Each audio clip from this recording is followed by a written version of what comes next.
0 to 1. Chapter 1. The Challenge of the Future. Whenever I interview someone for a job, I like to ask this question. What important truth do very few people agree with you on? This question sounds easy because it's straightforward. Actually, it's very hard to answer. It's intellectually difficult because the knowledge that everyone is taught in school is by definition agreed upon. And it's psychologically difficult because anyone trying to answer must say something she knows to be unpopular. Brilliant thinking is rare, but courage is an even shorter supply than genius. Most commonly, I hear answers like the following. Our educational system is broken and urgently needs to be fixed. America is exceptional. There is no God. Those are bad answers. The first and the second statements might be true, but many people already agree with them. The third statement simply takes one side in a familiar debate.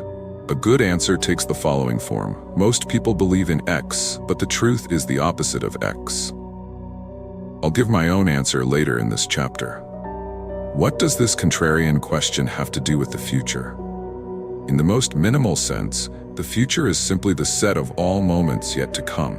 But what makes the future distinctive and important isn't that it hasn't happened yet, but rather that it will be a time when the world looks different from today.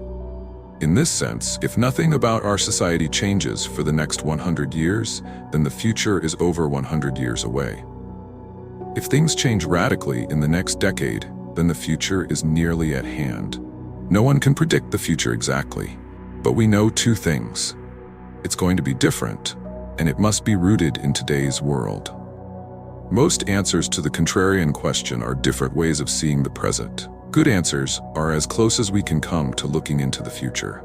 0 to 1. The future of progress. When we think about the future, we hope for a future of progress. That progress can take one of two forms. Horizontal or extensive progress means copying things that work, going from 1 to n. Horizontal progress is easy to imagine because we already know what it looks like. Vertical or intensive progress means doing new things, going from 0 to 1. Vertical progress is harder to imagine because it requires doing something nobody else has ever done. If you take one typewriter and build 100, you have made horizontal progress. If you have a typewriter and build a word processor, you have made vertical progress. At the macro level, the single word for horizontal progress is globalization, taking things that work somewhere and making them work everywhere.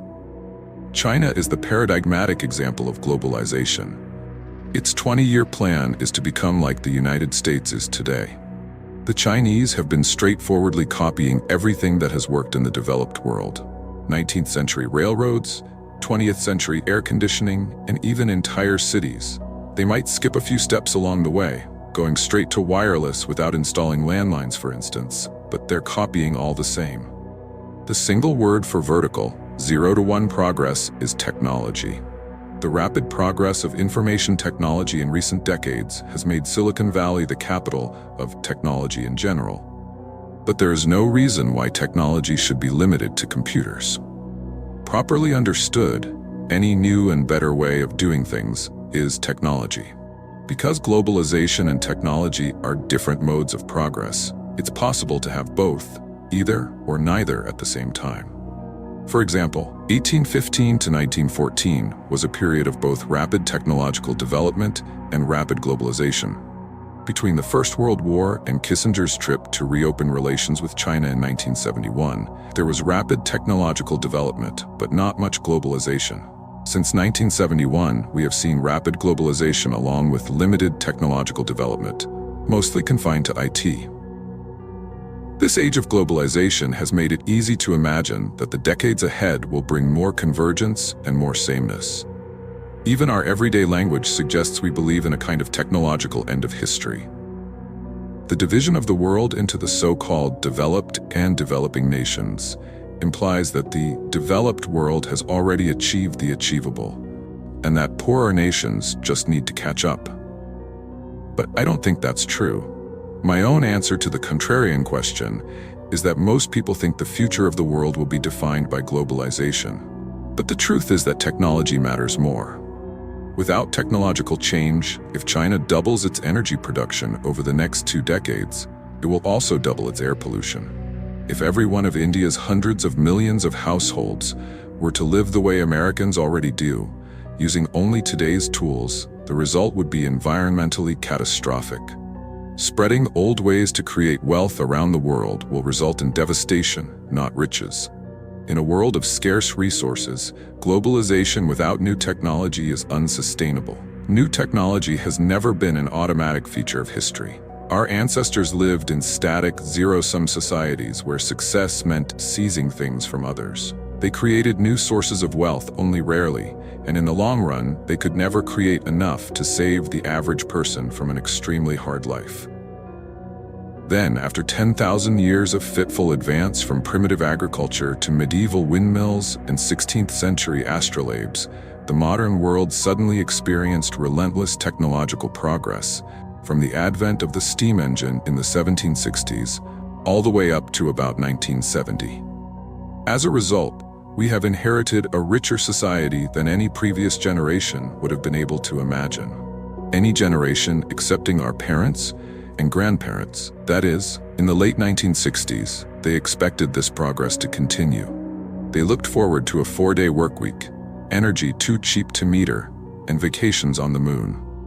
But it didn't happen. The smartphones that distract us from our surroundings also distract us from the fact that our surroundings are strangely old.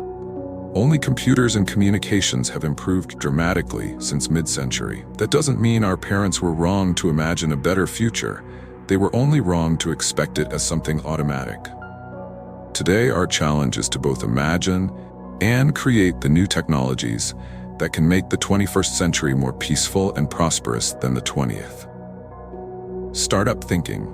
New technology tends to come from new ventures, startups.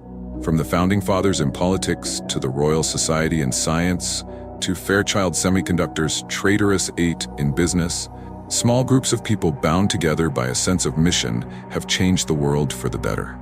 The easiest explanation for this is negative. It's hard to develop new things in big organizations, and it's even harder to do it by yourself.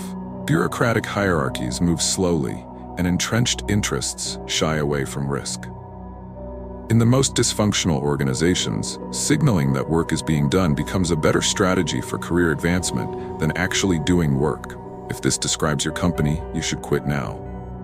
At the other extreme, a lone genius might create a classic work of art or literature, but he could never create an entire industry.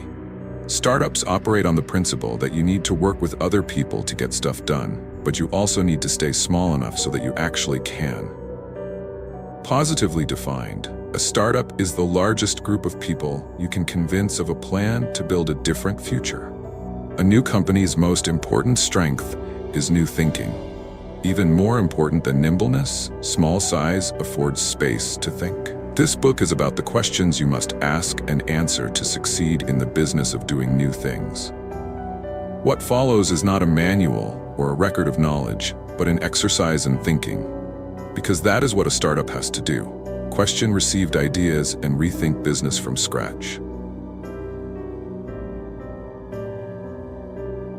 0-1. Chapter 2. Party like it's 1999. Our contrarian question, what important truth do very few people agree with you on, is difficult to answer directly. It may be easier to start with a preliminary. What does everybody agree on? Madness is rare in individuals, but in groups, parties, nations, and ages, it is the rule, Nietzsche wrote before he went mad. If you can identify a delusional popular belief, you can find what lies hidden behind it, the contrarian truth. Consider an elementary proposition. Companies exist to make money, not to lose it. This should be obvious to any thinking person. But it wasn't so obvious to many in the late 1990s, when no loss was too big to be described as an investment in an even bigger, brighter future. The conventional wisdom of the new economy accepted page views as a more authoritative, forward-looking financial metric than something as pedestrian as profit. Conventional beliefs only ever come to appear arbitrary and wrong in retrospect. Whenever one collapses, we call the old belief a bubble. But the distortions caused by bubbles don't disappear when they pop. The internet craze of the 90s was the biggest bubble since the crash of 1929. and the lessons learned afterward define and distort almost all thinking about technology today. The first step to thinking clearly is to question what we think we know about the past. A quick history of the 90s. The 1990s have a good image.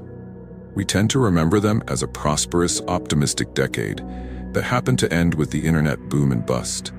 But many of those years were not as cheerful as our nostalgia holds. We've long since forgotten the global context for the 18 months of dot-com mania at decade's end. The 90s started with a burst of euphoria when the Berlin Wall came down in November '89. It was short-lived. By mid-1990, the United States was in recession. Technically, the downturn ended in March '91, but recovery was slow and unemployment continued to rise until July '92. Manufacturing never fully rebounded. The shift to a service economy was protracted and painful. 1992 through the end of 1994 was a time of general malaise. Images of dead American soldiers in Mogadishu looped on cable news. Anxiety about globalization and U.S. competitiveness intensified as jobs flowed to Mexico. This pessimistic undercurrent drove then-President Bush 41 out of office and won Ross Perot nearly 20% of the popular vote in '92, the best showing for a third-party candidate since Theodore Roosevelt in 1912. And whatever the cultural fascination with Nirvana, grunge, and heroin reflected, it wasn't hope or confidence. Silicon Valley felt sluggish too. Japan seemed to be winning the semiconductor war.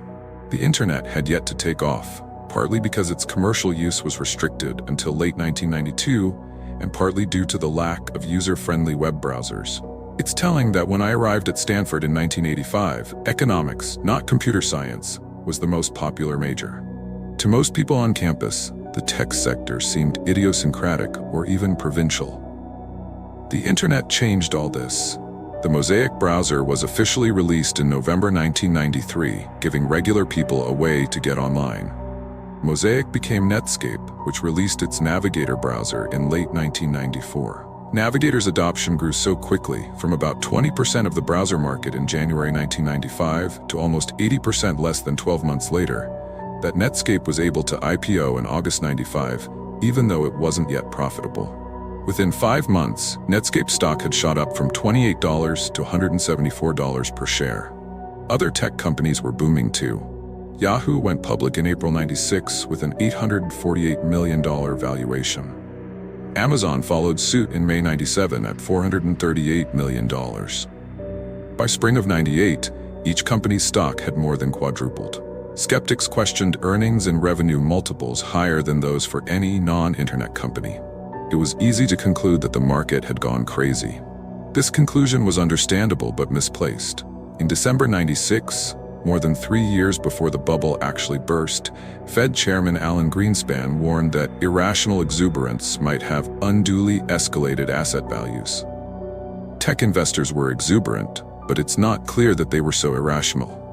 It is too easy to forget that things weren't going very well in the rest of the world at the time. The East Asian financial crises hit in July 1997. Crony capitalism and massive foreign debt brought the Thai, Indonesian, and South Korean economies to their knees. The ruble crisis followed in August '98, when Russia, hamstrung by chronic fiscal deficits, devalued its currency and defaulted on its debt. American investors grew nervous about a nation with 10,000 nukes and no money. The Dow Jones Industrial Average plunged more than 10% in a matter of days. People were right to worry. The ruble crisis set off a chain reaction that brought down long-term capital management, a highly leveraged U.S. hedge fund. LTCM managed to lose $4.6 billion in the latter half of 1998 and still had over $100 billion in liabilities when the Fed intervened with a massive bailout and slashed interest rates in order to prevent systemic disaster. Europe wasn't doing that much better. The euro launched in January 1999 to great skepticism and apathy. It rose to $1.19 on its first day of trading, but sank to 83 cents within 2 years. In mid-2000, G7 central bankers had to prop it up with a multi-billion-dollar intervention. So the backdrop for the short-lived dot-com mania that started in September 1998 was a world in which nothing else seemed to be working. The old economy couldn't handle the challenges of globalization. Something needed to work, and work in a big way, if the future was going to be better at all. By indirect proof, the new economy of the internet was the only way forward. Mania, September 1998, March 2000. Dot-com mania was intense but short. 18 months of insanity from September 1998 to March 2000. It was a Silicon Valley gold rush. There was money everywhere, and no shortage of exuberant, often sketchy people to chase it. Every week, dozens of new startups competed to throw the most lavish launch party. Landing parties were much more rare. Paper millionaires would rack up $1,000 dinner bills and try to pay with shares of their startup stock. Sometimes it even worked. Legions of people decamped from their well-paying jobs to found or join startups. One 40-something grad student that I knew was running 6 different companies in 1999. Usually, it's considered weird to be a 40-year-old graduate student. Usually, it's considered insane to start a half-dozen companies at once. But in the late 90s, people could believe that was a winning combination. Everybody should have known that the mania was unsustainable. The most successful companies seemed to embrace a sort of anti-business model where they lost money as they grew. But it's hard to blame people for dancing when the music was playing. Irrationality was rational, given that appending .com to your name could double your value overnight. PayPal mania. When I was running PayPal in late 1999, I was scared out of my wits, not because I didn't believe in our company, but because it seemed like everyone else in the valley was ready to believe anything at all. Everywhere I looked, people were starting and flipping companies with alarming casualness.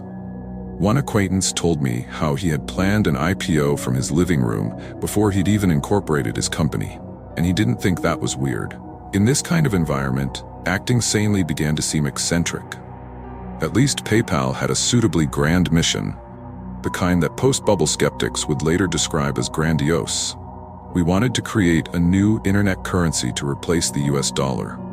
Our first product let people beam money from one Palm Pilot to another. However, nobody had any use for that product except the journalists who voted it one of the 10 worst business ideas of 1999. Palm Pilots were still too exotic then, but email was already commonplace, so we decided to create a way to send and receive payments over email. By the fall of '99, our email payment product worked well. Anyone could log into our website and easily transfer money, but we didn't have enough customers, growth was slow, and expenses mounted. For PayPal to work, we needed to attract a critical mass of at least 1 million users. Advertising was too ineffective to justify the cost. Prospective deals with big banks kept falling through, so we decided to pay people to sign up. We gave new customers $10 for joining, and we gave them $10 more every time they referred a friend. This got us hundreds of thousands of new customers and an exponential growth rate. Of course, this customer acquisition strategy was unsustainable on its own. When you pay people to be your customers, exponential growth means an exponentially growing cost structure. Crazy costs were typical at that time in the valley, but we thought our huge costs were sane. Given a large user base, PayPal had a clear path to profitability by taking a small fee on customers' transactions. We knew we'd need more funding to reach that goal. We also knew that the boom was going to end. Since we didn't expect investors' faith in our mission to survive the coming crash, we moved fast to raise funds while we could. On February 16, 2000, the Wall Street Journal ran a story lauding our viral growth and suggesting that PayPal was worth $500 million. When we raised $100 million the next month, our lead investor took the journal's back-of-the-envelope valuation as authoritative. Other investors were in even more of a hurry. A South Korean firm wired us $5 million without first negotiating a deal or signing any documents. When I tried to return the money, they wouldn't tell me where to send it. That March 2000 financing round bought us the time we needed to make PayPal a success. Just as we closed the deal, the bubble popped. Lessons learned. 'Cause they say 2000 party over, oops, out of time. So tonight I'm gonna party like it's 1999, Prince. The Nasdaq reached 5,048 at its peak in the middle of March 2000, and then crashed to 3,321 in the middle of April. By the time it bottomed out at 1,114 in October 2002, the country had long since interpreted the market's collapse as a kind of divine judgment against the technological optimism of the 90s. The era of cornucopian hope was relabeled as an era of crazed greed and declared to be definitely over. Everyone learned to treat the future as fundamentally indefinite and to dismiss as an extremist anyone with plans big enough to be measured in years instead of quarters. Globalization replaced technology as the hope for the future. Since the 90s, migration from bricks to clicks didn't work as hoped. Investors went back to bricks, housing, and bricks, globalization. The result was another bubble, this time in real estate. The entrepreneurs who stuck with Silicon Valley learned 4 big lessons from the dot-com crash that still guide business thinking today. 1. Make incremental advances. Grand visions inflated the bubble, so they should not be indulged. Anyone who claims to be able to do something great is suspect, and anyone who wants to change the world should be more humble. Small, incremental steps are the only safe path forward. 2. Stay lean and flexible. All companies must be lean, which is code for unplanned. You should not know what your business will do. Planning is arrogant and inflexible. Instead, you should try things out, iterate, and treat entrepreneurship as agnostic experimentation.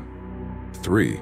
Improve on the competition. Don't try to create a new market prematurely. The only way to know you have a real business is to start with an already existing customer. So you should build your company by improving on recognizable products already offered by successful competitors.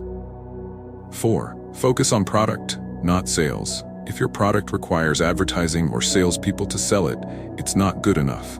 Technology is primarily about product development, not distribution. Bubble-era advertising was obviously wasteful, so the only sustainable growth is viral growth. These lessons have become dogma in the startup world. Those who would ignore them are presumed to invite the justified doom visited upon technology in the great crash of 2000. And yet the opposite principles are probably more correct. 1. It is better to risk boldness than triviality.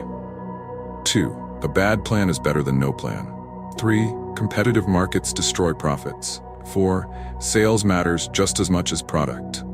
It's true that there was a bubble in technology. The late 90s was a time of hubris. People believed in going from 0 to 1. Too few startups were actually getting there, and many never went beyond talking about it. But people understood that we had no choice but to find ways to do more with less. The market high of March 2000 was obviously a peak of insanity. Less obvious, but more important, it was also a peak of clarity.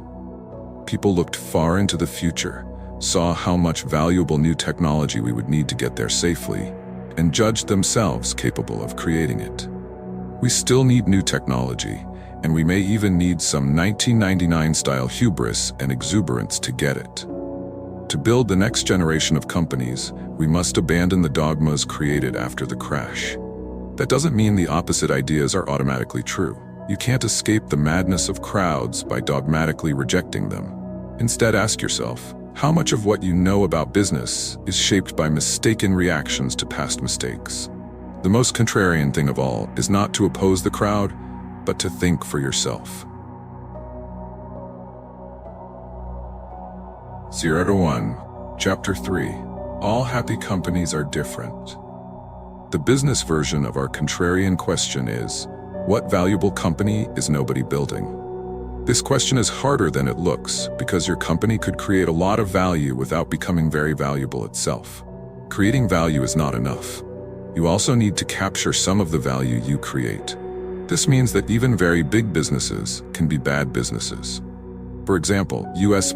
airline companies serve millions of passengers and create hundreds of billions of dollars of value each year. But in 2012, when the average airfare each way was $178, the airlines made only 37 cents per passenger trip. Compare them to Google, which creates less value but captures far more.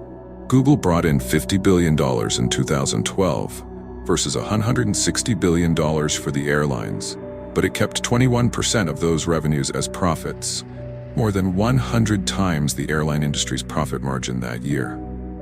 Google makes so much money that it's now worth 3 times more than every US airline combined.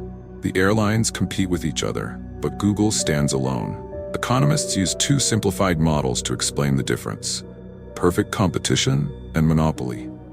Perfect competition is considered both the ideal and the default state in Economics 101. So-called perfectly competitive markets achieve equilibrium when producer supply meets consumer demand. Every firm in a competitive market is undifferentiated and sells the same homogeneous products. Since no firm has any market power, they must all sell at whatever price the market determines. If there is money to be made, new firms will enter the market, increase supply, drive prices down, and thereby eliminate the profits that attracted them in the first place. If too many firms enter the market, they'll suffer losses, some will fold, and prices will rise back to sustainable levels. Under perfect competition, in the long run, no company makes an economic profit. The opposite of perfect competition is monopoly. Whereas a competitive firm must sell at the market price, a monopoly owns its market, so it can set its own prices. Since it has no competition, it produces at the quantity and price combination that maximizes its profits. To an economist, every monopoly looks the same, whether it deviously eliminates rivals, secures a license from the state, or innovates its way to the top. In this book, we're not interested in illegal bullies or government favorites. By monopoly, we mean the kind of company that's so good at what it does that no other firm can offer a close substitute. Google is a good example of a company that went from 0 to 1. It hasn't competed in search since the early 2000s, when it definitively distanced itself from Microsoft and Yahoo. Americans mythologize competition and credit it with saving us from socialist breadlines. Actually, capitalism and competition are opposites. Capitalism is premised on the accumulation of capital, but under perfect competition, all profits get competed away. The lesson for entrepreneurs is clear. If you want to create and capture lasting value, don't build an undifferentiated commodity business. Lies people tell. How much of the world is actually monopolistic? How much is truly competitive? It's hard to say, because our common conversation about these matters is so confused. To the outside observer, all businesses can seem reasonably alike, so it's easy to perceive only small differences between them. But the reality is much more binary than that. There's an enormous difference between perfect competition and monopoly, and most businesses are much closer to one extreme than we commonly realize. The confusion comes from a universal bias for describing market conditions in self-serving ways. Both monopolists and competitors are incentivized to bend the truth. Monopoly lies. Monopolists lie to protect themselves. They know that bragging about their great monopoly invites being audited, scrutinized, and attacked. Since they very much want their monopoly profits to continue unmolested, they tend to do whatever they can to conceal their monopoly, usually by exaggerating the power of their non-existent competition. Think about how Google talks about its business. It certainly doesn't claim to be a monopoly. But is it one? Well, it depends. A monopoly in what? Let's say that Google is primarily a search engine. As of May 2014, it owns about 68% of the search market. Its closest competitors, Microsoft and Yahoo, have about 19% and 10% respectively. If that doesn't seem dominant enough, consider the fact that the word Google is now an official entry in the Oxford English Dictionary as a verb. Don't hold your breath waiting for that to happen to Bing. But suppose we say that Google is primarily an advertising company. That changes things. The US search engine advertising market is $17 billion annually. Online advertising is $37 billion annually. The entire US advertising market is $150 billion, and global advertising is a $495 billion market. So even if Google completely monopolized US search engine advertising, it would own just 3.4% of the global advertising market. From this angle, Google looks like a small player in a competitive world. What if we frame Google as a multifaceted technology company instead? This seems reasonable enough. In addition to its search engine, Google makes dozens of other software products, not to mention robotic cars, Android phones, and wearable computers. But 95% of Google's revenue comes from search advertising. Its other products generated just $2.35 billion in 2012, and its consumer tech products a mere fraction of that. Since consumer tech is a $964 billion market globally, Google owns less than 0.24% of it, a far cry from relevance, let alone monopoly. Framing itself as just another tech company allows Google to escape all sorts of unwanted attention. Competitive lies. Non-monopolists tell the opposite lie. We're in a league of our own. Entrepreneurs are always biased to understate the scale of competition, but that is the biggest mistake a startup can make. The fatal temptation is to describe your market extremely narrowly so that you dominate it by definition. Suppose you want to start a restaurant that serves British food in Palo Alto. No one else is doing it, you might reason. We'll own the entire market. But that's only true if the relevant market is the market for British food specifically. What if the actual market is the Palo Alto restaurant market in general? And what if all the restaurants in nearby towns are part of the relevant market as well? These are hard questions, but the bigger problem is that you have an incentive not to ask them at all. When you hear that most new restaurants fail within 1 or 2 years, your instinct will be to come up with a story about how yours is different. You'll spend time trying to convince people that you are exceptional, instead of seriously considering whether that's true. It would be better to pause and consider whether there are people in Palo Alto who would rather eat British food above all else. It's very possible they don't exist. In 2001, my co-workers at PayPal and I would often get lunch on Castro Street in Mountain View. We had our pick of restaurants, starting with obvious categories like Indian, sushi, and burgers. There were more options once we settled on a type: North Indian or South Indian, cheaper or fancier, and so on. In contrast to the competitive local restaurant market, PayPal was at that time the only email-based payments company in the world. We employed fewer people than the restaurants on Castro Street did, but our business was much more valuable than all of those restaurants combined. Starting a new South Indian restaurant is a really hard way to make money. If you lose sight of competitive reality and focus on trivial differentiating factors, maybe you think your naan is superior because of your great-grandmother's recipe, your business is unlikely to survive. Creative industries work this way too. No screenwriter wants to admit that her new movie script simply rehashes what has already been done before. Rather, the pitch is, this film will combine various exciting elements in entirely new ways. It could even be true. Suppose her idea is to have Jay-Z star in a cross between Hackers and Jaws. Rap star joins elite group of hackers to catch the shark that killed his friend. That has definitely never been done before. But, like the lack of British restaurants in Palo Alto, maybe that's a good thing. Non-monopolists exaggerate their distinction by defining their market as the intersection of various smaller markets: British food to restaurant, Palo Alto, rap star, hackers, sharks. Monopolists, by contrast, disguise their monopoly by framing their market as the union of several large markets: search engine, mobile phones, wearable computers, self-driving cars. What does a monopolist's union story look like in practice? Consider a statement from Google chairman Eric Schmidt's testimony at a 2011 congressional hearing. We face an extremely competitive landscape in which consumers have a multitude of options to access information. Or, translated from PR speak to plain English, Google is a small fish in a big pond. We could be swallowed whole at any time. We are not the monopoly that the government is looking for. Ruthless people.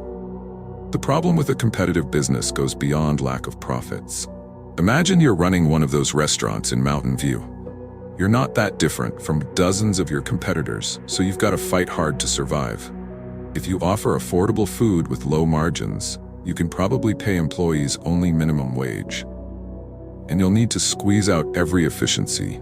That's why small restaurants put grandma to work at the register and make the kids wash dishes in the back. Restaurants aren't much better even at the very highest rungs, where reviews and ratings like Michelin's star system enforce a culture of intense competition that can drive chefs crazy. French chef and winner of 3 Michelin stars Bernard Loiseau was quoted as saying, "If I lose a star, I will commit suicide." Michelin maintained his rating, but Loiseau killed himself anyway in 2003 when a competing French dining guide downgraded his restaurant. The competitive ecosystem pushes people toward ruthlessness or death. A monopoly like Google is different. Since it doesn't have to worry about competing with anyone, it has wider latitude to care about its workers, its products, and its impact on the wider world. Google's motto, "Don't be evil," is in part a branding ploy, but it's also characteristic of a kind of business that's successful enough to take ethics seriously without jeopardizing its own existence. In business, money is either an important thing or it is everything. Monopolists can afford to think about things other than making money. Non-monopolists can't. Monopoly capitalism. So a monopoly is good for everyone on the inside, but what about everyone on the outside? Do outsized profits come at the expense of the rest of society? Actually, yes. Profits come out of customers' wallets, and monopolies deserve their bad reputation, but only in a world where nothing changes. In a static world, a monopolist is just a rent collector. If you corner the market for something, you can jack up the price. Others will have no choice but to buy from you. Think of the famous board game. Deeds are shuffled around from player to player, but the board never changes. There's no way to win by inventing a better kind of real estate development. The relative values of the properties are fixed for all time, so all you can do is try to buy them up. But the world we live in is dynamic. It's possible to invent new and better things. Creative monopolists give customers more choices by adding entirely new categories of abundance to the world. Creative monopolies aren't just good for the rest of society, they're powerful engines for making it better. Even the government knows this. That's why one of its departments works hard to create monopolies, by granting patents to new inventions, even though another part hunts them down by prosecuting antitrust cases. It's possible to question whether anyone should really be awarded a legally enforceable monopoly simply for having been the first to think of something like a mobile software design. But it's clear that something like Apple's monopoly profits from designing, producing, and marketing the iPhone were the reward for creating greater abundance, not artificial scarcity. Customers were happy to finally have the choice of paying high prices to get a smartphone that actually works. The dynamism of new monopolies itself explains why old monopolies don't strangle innovation. With Apple's iOS at the forefront, the rise of mobile computing has dramatically reduced Microsoft's decades-long operating system dominance. Before that, IBM's hardware monopoly of the 60s and 70s was overtaken by Microsoft's software monopoly. AT&T had a monopoly on telephone service for most of the 20th century, but now anyone can get a cheap cell phone plan from any number of providers. If the tendency of monopoly businesses were to hold back progress, they would be dangerous, and we'd be right to oppose them. But the history of progress is a history of better monopoly businesses replacing incumbents. Monopolies drive progress because the promise of years or even decades of monopoly profits provides a powerful incentive to innovate. Then monopolies can keep innovating because profits enable them to make the long-term plans and to finance the ambitious research projects that firms locked in competition can't dream of. So why are economists obsessed with competition as an ideal state? It's a relic of history. Economists copied their mathematics from the work of 19th century physicists. They see individuals and businesses as interchangeable atoms, not as unique creators. Their theories describe an equilibrium state of perfect competition because that's what's easy to model, not because it represents the best of business. But it's worth recalling that the long-run equilibrium predicted by 19th century physics was a state in which all energy is evenly distributed and everything comes to rest, also known as the heat death of the universe. Whatever your views on thermodynamics, it's a powerful metaphor. In business, equilibrium means stasis, and stasis means death. If your industry is in a competitive equilibrium, the death of your business won't matter to the world. Some other undifferentiated competitor will always be ready to take your place. Perfect equilibrium may describe the void that is most of the universe. It may even characterize many businesses. But every new creation takes place far from equilibrium. In the real world, outside economic theory, every business is successful exactly to the extent that it does something others cannot. Monopoly is therefore not a pathology or an exception. Monopoly is the condition of every successful business. Tolstoy opens Anna Karenina by observing, "All happy families are alike. Each unhappy family is unhappy in its own way." Business is the opposite. All happy companies are different. Each one earns a monopoly by solving a unique problem. All failed companies are the same. They failed to escape competition. 01. Chapter 4: The Ideology of Competition. Creative monopoly means new products that benefit everybody and sustainable profits for the creator. Competition means no profits for anybody, no meaningful differentiation, and a struggle for survival. So why do people believe that competition is healthy? The answer is that competition is not just an economic concept or a simple inconvenience that individuals and companies must deal with in the marketplace. More than anything else, competition is an ideology, the ideology that pervades our society and distorts our thinking. We preach competition, internalize its necessity, and enact its commandments, and as a result, we trap ourselves within it. Even though the more we compete, the less we gain. This is a simple truth, but we've all been trained to ignore it. Our educational system both drives and reflects our obsession with competition. Grades themselves allow precise measurement of each student's competitiveness. Pupils with the highest marks receive status and credentials. We teach every young person the same subjects in mostly the same ways, irrespective of individual talents and preferences. Students who don't learn best by sitting still at a desk are made to feel somehow inferior, while children who excel on conventional measures like tests and assignments end up defining their identities in terms of this weirdly contrived academic parallel reality. And it gets worse as students ascend to higher levels of the tournament. Elite students climb confidently until they reach a level of competition sufficiently intense to beat their dreams out of them. Higher education is the place where people who had big plans in high school get stuck in fierce rivalries with equally smart peers over conventional careers like management consulting and investment banking. For the privilege of being turned into conformists, students or their families pay hundreds of thousands of dollars in skyrocketing tuition that continues to outpace inflation. Why are we doing this to ourselves? I wish I had asked myself when I was younger. My path was so tracked that in my 8th grade yearbook, one of my friends predicted accurately that 4 years later I would enter Stanford as a sophomore. And after a conventionally successful undergraduate career, I enrolled at Stanford Law School, where I competed even harder for the standard badges of success. The highest prize in a law student's world is unambiguous. Out of tens of thousands of graduates each year, only a few dozen get a Supreme Court clerkship. After clerking on a federal appeals court for a year, I was invited to interview for clerkships with Justices Kennedy and Scalia. My meetings with the justices went well. I was so close to winning this last competition.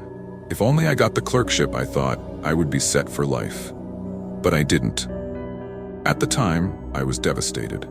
In 2004, after I had built and sold PayPal, I ran into an old friend from law school who had helped me prepare my failed clerkship applications. We hadn't spoken in nearly a decade. His first question wasn't, "How are you doing?" or, "Can you believe it's been so long?" Instead, he grinned and asked, "So Peter, aren't you glad you didn't get that clerkship?" With the benefit of hindsight, we both knew that winning that ultimate competition would have changed my life for the worse. Had I actually clerked on the Supreme Court, I probably would have spent my entire career taking depositions or drafting other people's business deals instead of creating anything new. It's hard to say how much would be different, but the opportunity costs were enormous. All Rhodes Scholars had a great future in their past. War and peace. Professors downplay the cutthroat culture of academia, but managers never tire of comparing business to war. MBA students carry around copies of Clausewitz and Sun Tzu. War metaphors invade our everyday business language. We use headhunters to build up a sales force that will enable us to take a captive market and make a killing. But really, it's competition, not business, that is like war. Allegedly necessary, supposedly valiant, but ultimately destructive. Why do people compete with each other? Marx and Shakespeare provide two models for understanding almost every kind of conflict. According to Marx, people fight because they are different. The proletariat fights the bourgeoisie because they have completely different ideas and goals, generated for Marx by their very different material circumstances. The greater the differences, the greater the conflict. To Shakespeare, by contrast, all combatants look more or less alike. It's not at all clear why they should be fighting, since they have nothing to fight about. Consider the opening line from Romeo and Juliet. Two households, both alike in dignity. The two houses are alike, yet they hate each other. They grow even more similar as the feud escalates. Eventually, they lose sight of why they started fighting in the first place. In the world of business, at least, Shakespeare proves the superior guide. Inside a firm, people become obsessed with their competitors for career advancement. Then the firms themselves become obsessed with their competitors in the marketplace.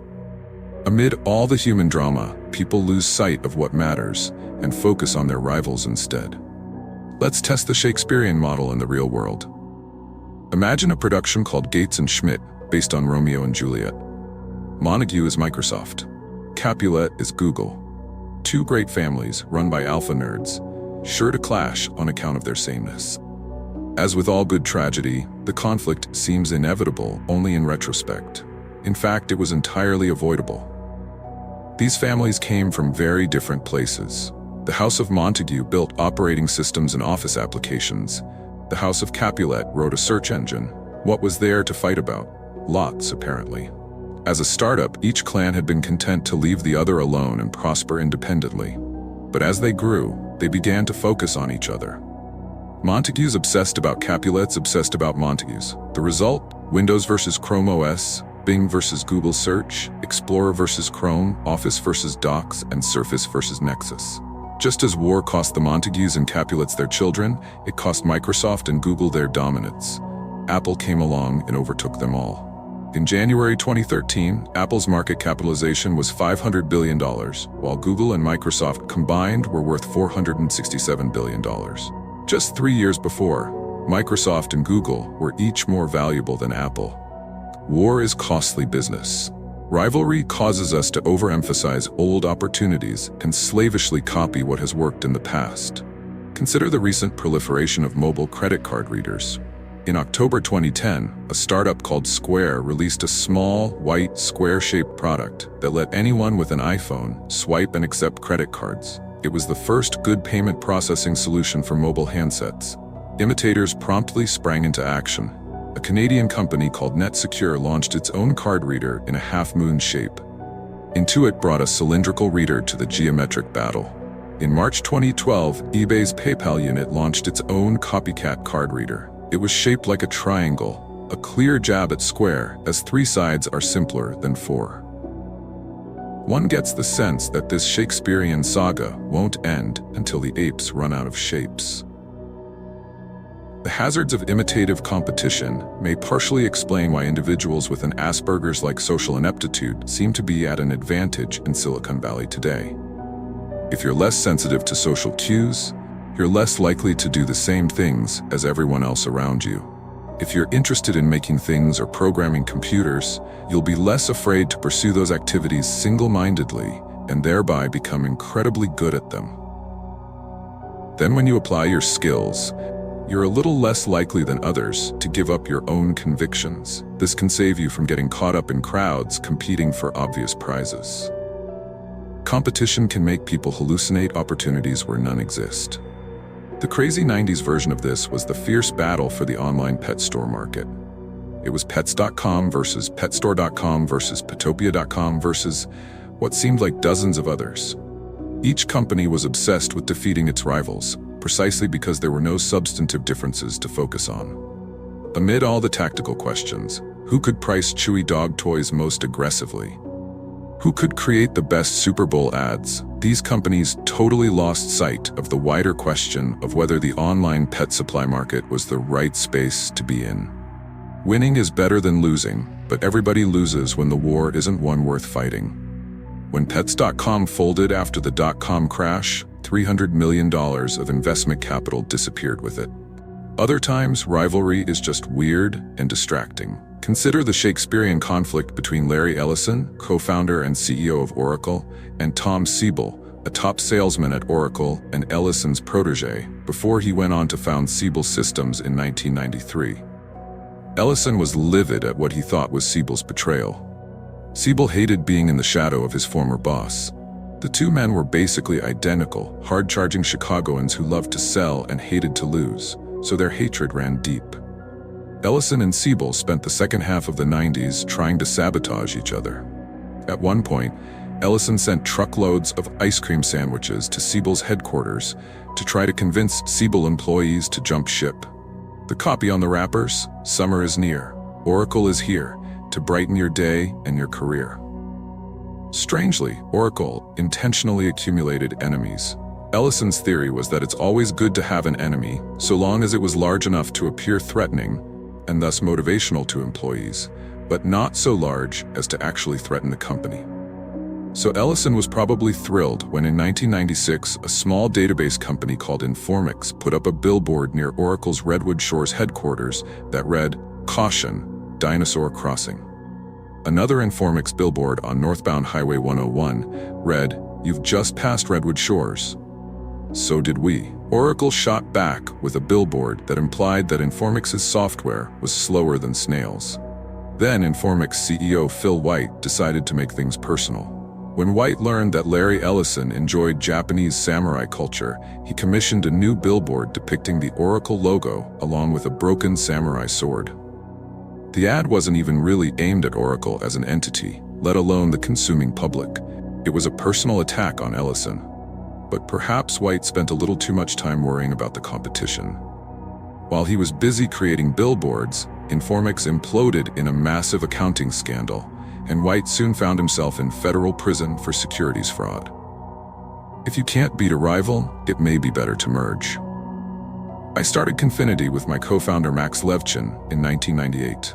When we released the PayPal product in late 1999, Elon Musk's X.com was right on our heels. Our company's offices were 4 blocks apart on University Avenue in Palo Alto, and X's product mirrored ours feature for feature. By late 1999, we were in all-out war. Many of us at PayPal logged 100-hour work weeks. No doubt that was counterproductive. But the focus wasn't on objective productivity. The focus was defeating X.com. One of our engineers actually designed a bomb for this purpose. When he presented the schematic at a team meeting, calmer heads prevailed, and the proposal was attributed to extreme sleep deprivation. But in February 2000, Elon and I were more scared about the rapidly inflating tech bubble than we were about each other. A financial crash would ruin us both before we could finish our fight. So in early March, we met on neutral ground, a cafe almost exactly equidistant to our offices, and negotiated a 50-50 merger. De-escalating the rivalry post-merger wasn't easy, but as far as problems go, it was a good one to have. As a unified team, we were able to ride out the dot-com crash and then build a successful business. Sometimes you do have to fight. Where that's true, you should fight and win. There is no middle ground. Either don't throw any punches or strike hard and end it quickly. This advice can be hard to follow because pride and honor can get in the way. Hence Hamlet, exposing what is mortal and unsure, to all that fortune, death, and danger dare, even for an eggshell. Rightly to be great is not to stir without great argument, but greatly to find quarrel in a straw when honor's at the stake. For Hamlet, greatness means willingness to fight for reasons as thin as an eggshell. Anyone would fight for things that matter. True heroes take their personal honor so seriously they will fight for things that don't matter. This twisted logic is part of human nature, but it's disastrous in business. If you can recognize competition as a destructive force instead of a sign of value, you're already more sane than most. The next chapter is about how to use a clear head to build a monopoly business. 0-1. Chapter 5, Last Mover Advantage. Escaping competition will give you a monopoly, but even a monopoly is only a great business if it can endure in the future. Compare the value of the New York Times Company with Twitter. Each employs a few thousand people, and each gives millions of people a way to get news. But when Twitter went public in 2013, it was valued at $24 billion, more than 12 times the Times' market capitalization. even though the Times earned $133 million in 2012, while Twitter lost money. What explains the huge premium for Twitter? The answer is cash flow. This sounds bizarre at first, since the Times was profitable while Twitter wasn't. But a great business is defined by its ability to generate cash flows in the future. Investors expect Twitter will be able to capture monopoly profits over the next decade, while newspapers' monopoly days are over. Simply stated, the value of a business today is the sum of all the money it will make in the future. To properly value a business, you also have to discount those future cash flows to their present worth, since a given amount of money today is worth more than the same amount in the future. Comparing discounted cash flows shows the difference between low-growth businesses and high-growth startups at its starkest. Most of the value of low-growth businesses is in the near term. An old economy business, like a newspaper, might hold its value if it can maintain its current cash flows for 5 or 6 years. However, any firm with close substitutes will see its profits competed away. Nightclubs or restaurants are extreme examples. Successful ones might collect healthy amounts today, but their cash flows will probably dwindle over the next few years when customers move on to newer and trendier alternatives. Technology companies follow the opposite trajectory. They often lose money for the first few years. It takes time to build valuable things, and that means delayed revenue. Most of a tech company's value will come at least 10 to 15 years in the future. In March 2001, PayPal had yet to make a profit, but our revenues were growing 100% year over year. When I projected our future cash flows, I found that 75% of the company's present value would come from profits generated in 2011 and beyond. Hard to believe for a company that had been in business for only 27 months. But even that turned out to be an underestimation. Today, PayPal continues to grow at about 15% annually, and the discount rate is lower than a decade ago. It now appears that most of the company's value will come from 2020 and beyond. LinkedIn is another good example of a company whose value exists in the far future.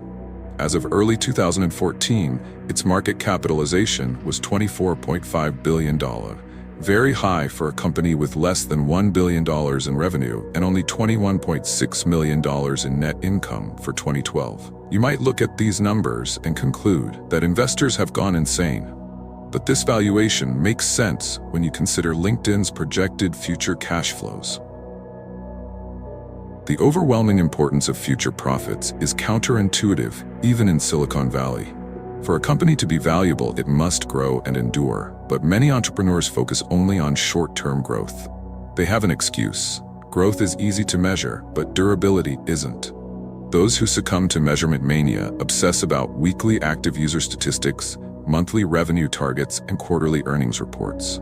However, you can hit those numbers and still overlook deeper, harder to measure problems that threaten the durability of your business. For example, rapid short-term growth at both Zynga and Groupon distracted managers and investors from long-term challenges. Zynga scored early wins with games like Farmville and claimed to have a psychometric engine to rigorously gauge the appeal of new releases. But they ended up with the same problem as every Hollywood studio. How can you reliably produce a constant stream of popular entertainment for a fickle audience? Nobody knows. Groupon posted fast growth as hundreds of thousands of local businesses tried their product. But persuading those businesses to become repeat customers was harder than they thought. If you focus on near-term growth above all else, you miss the most important question you should be asking. Will this business still be around a decade from now? Numbers alone won't tell you the answer. Instead, you must think critically about the qualitative characteristics of your business. Characteristics of monopoly. What does a company with large cash flows far into the future look like? Every monopoly is unique, but they usually share some combination of the following characteristics: proprietary technology, network effects, economies of scale, and branding. This isn't a list of boxes to check as you build your business. There's no shortcut to monopoly. However, analyzing your business according to these characteristics can help you think about how to make it durable. 1. Proprietary technology. Proprietary technology is the most substantive advantage a company can have because it makes your product difficult or impossible to replicate. Google's search algorithms, for example, return results better than anyone else's. Proprietary technologies for extremely short page load times and highly accurate query auto-completion add to the core search product's robustness and defensibility. It would be very hard for anyone to Google what Google did to all the other search engine companies in the early 2000s. As a good rule of thumb, proprietary technology must be at least 10 times better than its closest substitute in some important dimension to lead to a real monopolistic advantage. Anything less than an order of magnitude better will probably be perceived as a marginal improvement and will be hard to sell, especially in an already crowded market.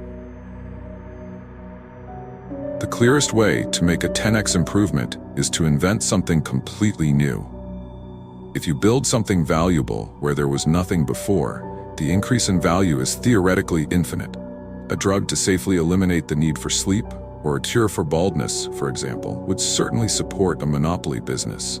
Or you can radically improve an existing solution. Once you're 10x better, you escape competition.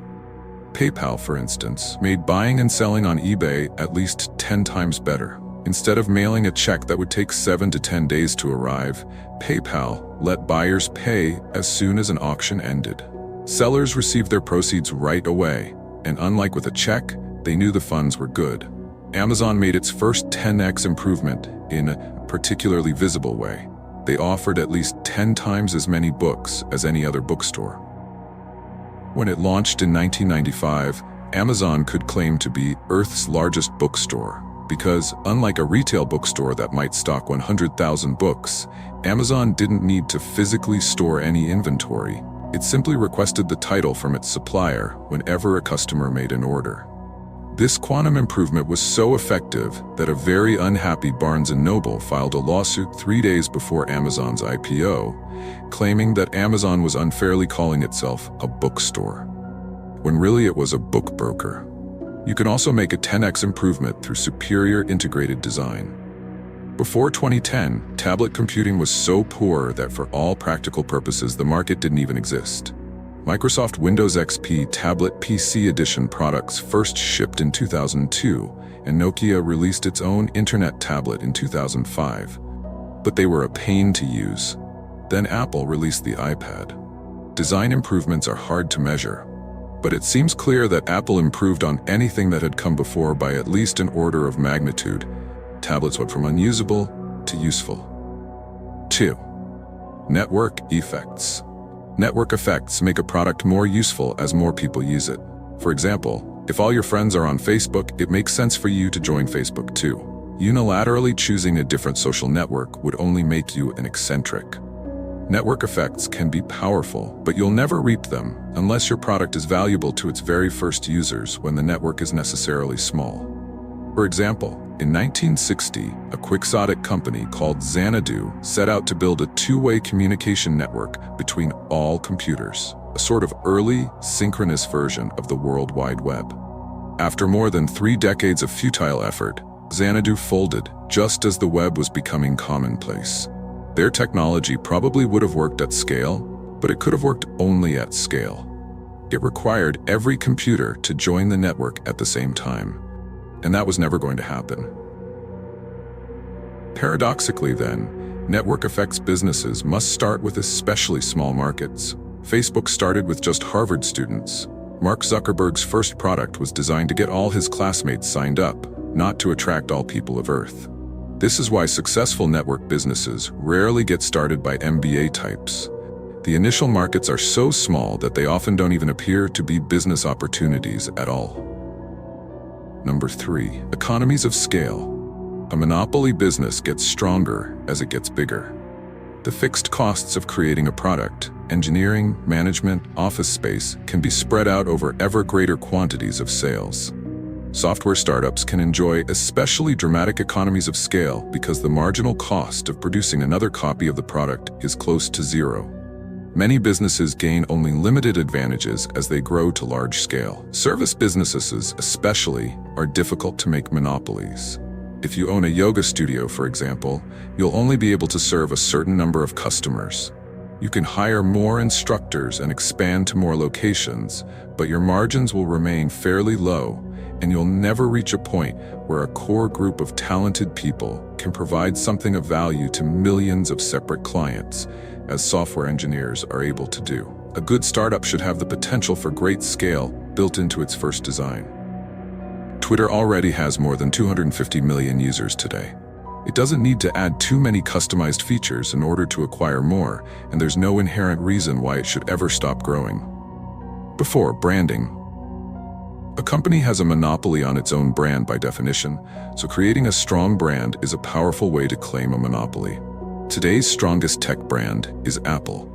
The attractive looks and carefully chosen materials of products like the iPhone and MacBook, the Apple Store's sleek, minimalist design and close control over the consumer experience, the omnipresent advertising campaigns, the price positioning as a maker of premium goods, and the lingering nimbus of Steve Jobs' personal charisma, all contribute to a perception that Apple offers products so good as to constitute a category of their own. Many have tried to learn from Apple's success. Paid advertising, branded stores, luxurious materials, playful keynote speeches, high prices, and even minimalist design are all susceptible to imitation. But these techniques for polishing the surface don't work without a strong underlying substance. Apple has a complex suite of proprietary technologies, both in hardware, like superior touchscreen materials, and software, like touchscreen interfaces, purpose-designed for specific materials. It manufactures products at a scale large enough to dominate pricing for the materials it buys. And it enjoys strong network effects from its content ecosystem. Thousands of developers write software for Apple devices because that's where hundreds of millions of users are. And those users stay on the platform because it's where the apps are. These other monopolistic advantages are less obvious than Apple's sparkling brand, but they are the fundamentals that let the branding effectively reinforce Apple's monopoly. Beginning with brand rather than substance is dangerous. Ever since Marissa Mayer became CEO of Yahoo in mid-2012, she has worked to revive the once popular internet giant by making it cool again. In a single tweet, Yahoo summarized Mayer's plan as a chain reaction of people, then products, then traffic, then revenue. The people are supposed to come for the coolness. Yahoo demonstrated design awareness by overhauling its logo. It asserted youthful relevance by acquiring hot startups like Tumblr, and it has gained media attention for Mayer's own star power. But the big question is what products Yahoo will actually create. When Steve Jobs returned to Apple, he didn't just make Apple a cool place to work. He slashed product lines to focus on the handful of opportunities for 10x improvements. No technology company can be built on branding alone. Building a monopoly. Brand, scale, network effects, and technology in some combination define a monopoly. But to get them to work, you need to choose your market carefully and expand deliberately. Start small and monopolize. Every startup is small at the start. Every monopoly dominates a large share of its market. Therefore, every startup should start with a very small market. Always err on the side of starting too small. The reason is simple. It's easier to dominate a small market than a large one. If you think your initial market might be too big, it almost certainly is. Small doesn't mean non-existent. We made this mistake early on at PayPal. Our first product let people beam money to each other via Palm Pilots. It was interesting technology, and no one else was doing it.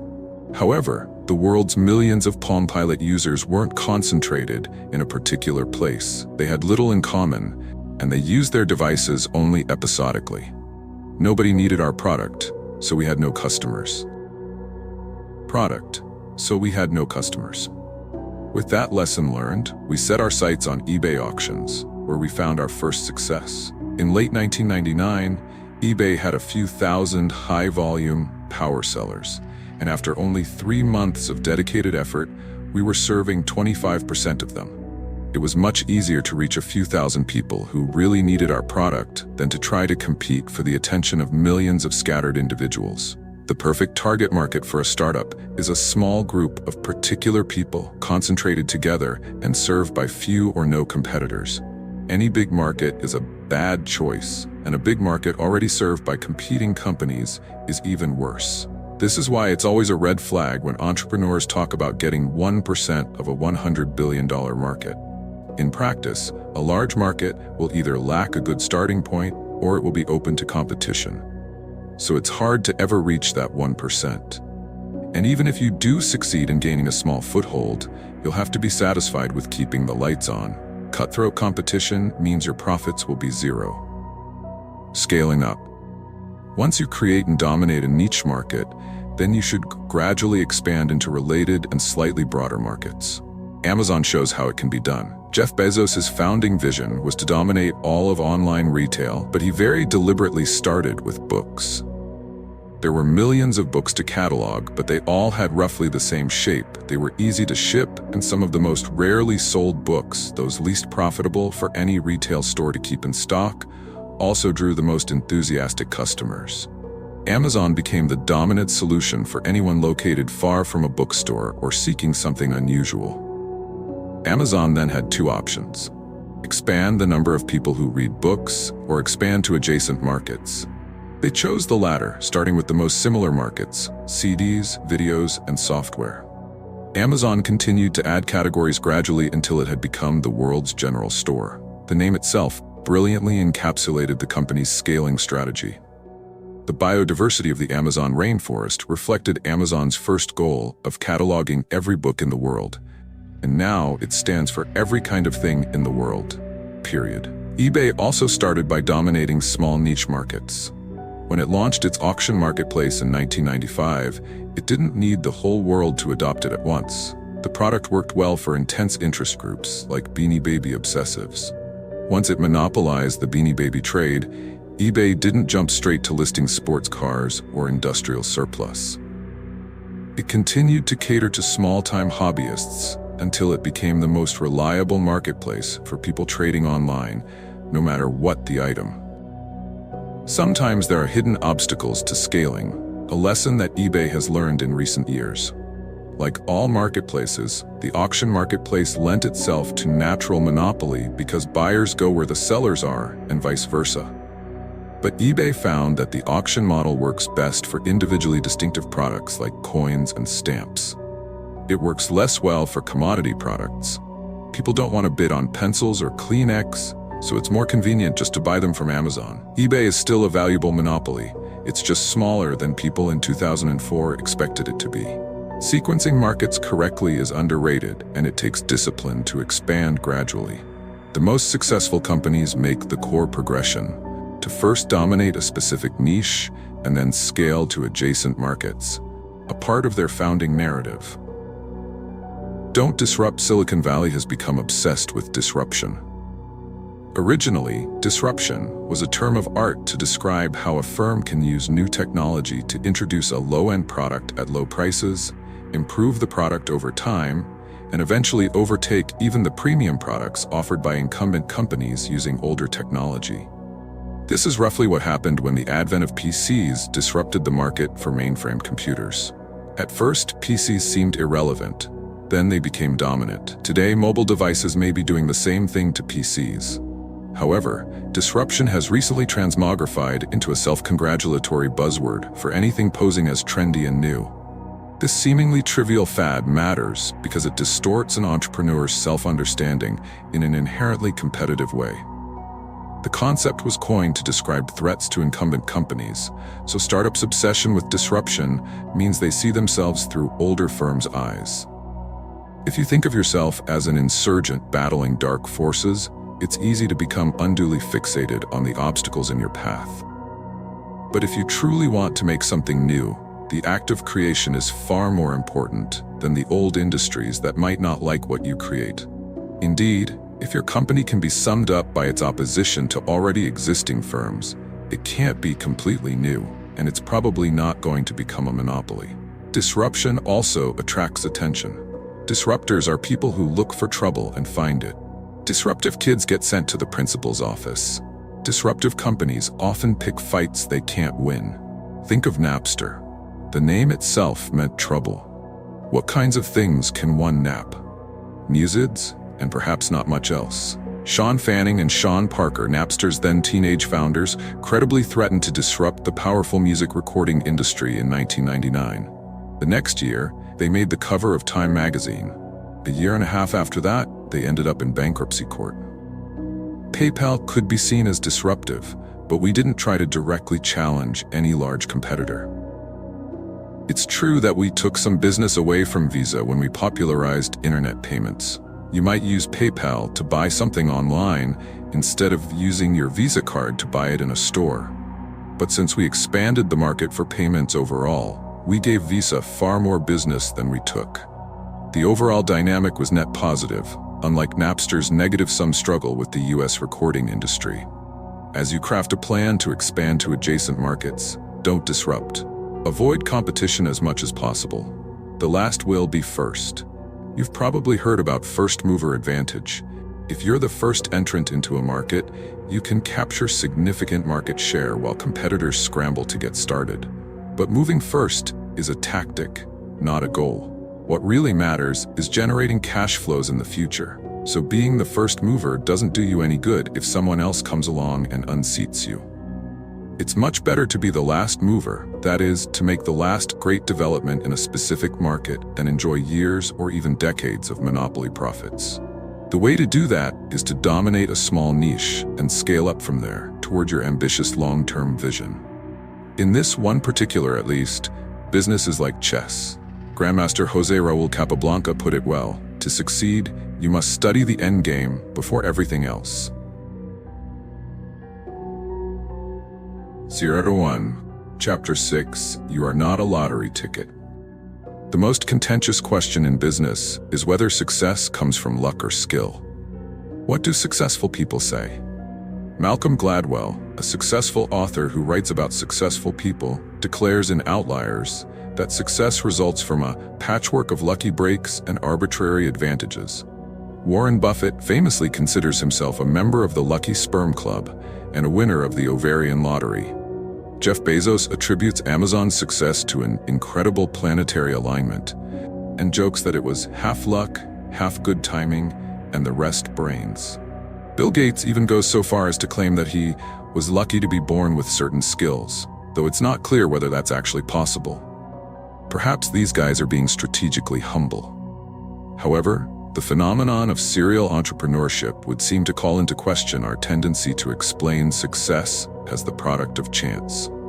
Hundreds of people have started multiple multi-million-dollar businesses.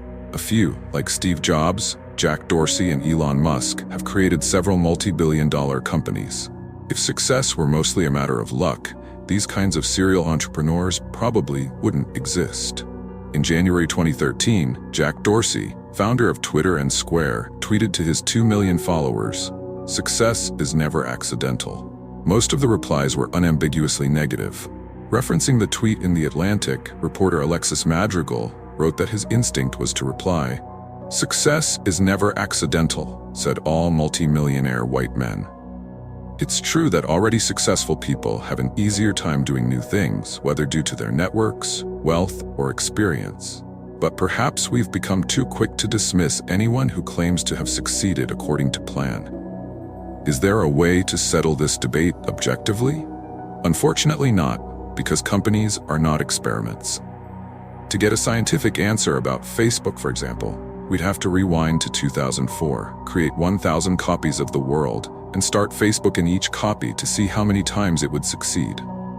But that experiment is impossible. Every company starts in unique circumstances, and every company starts only once. Statistics doesn't work when the sample size is 1. From the Renaissance and the Enlightenment to the mid-20th century, luck was something to be mastered, dominated, and controlled. Everyone agreed that you should do what you could, not focus on what you couldn't. Ralph Waldo Emerson captured this ethos when he wrote, "Shallow men believe in luck, believe in circumstances.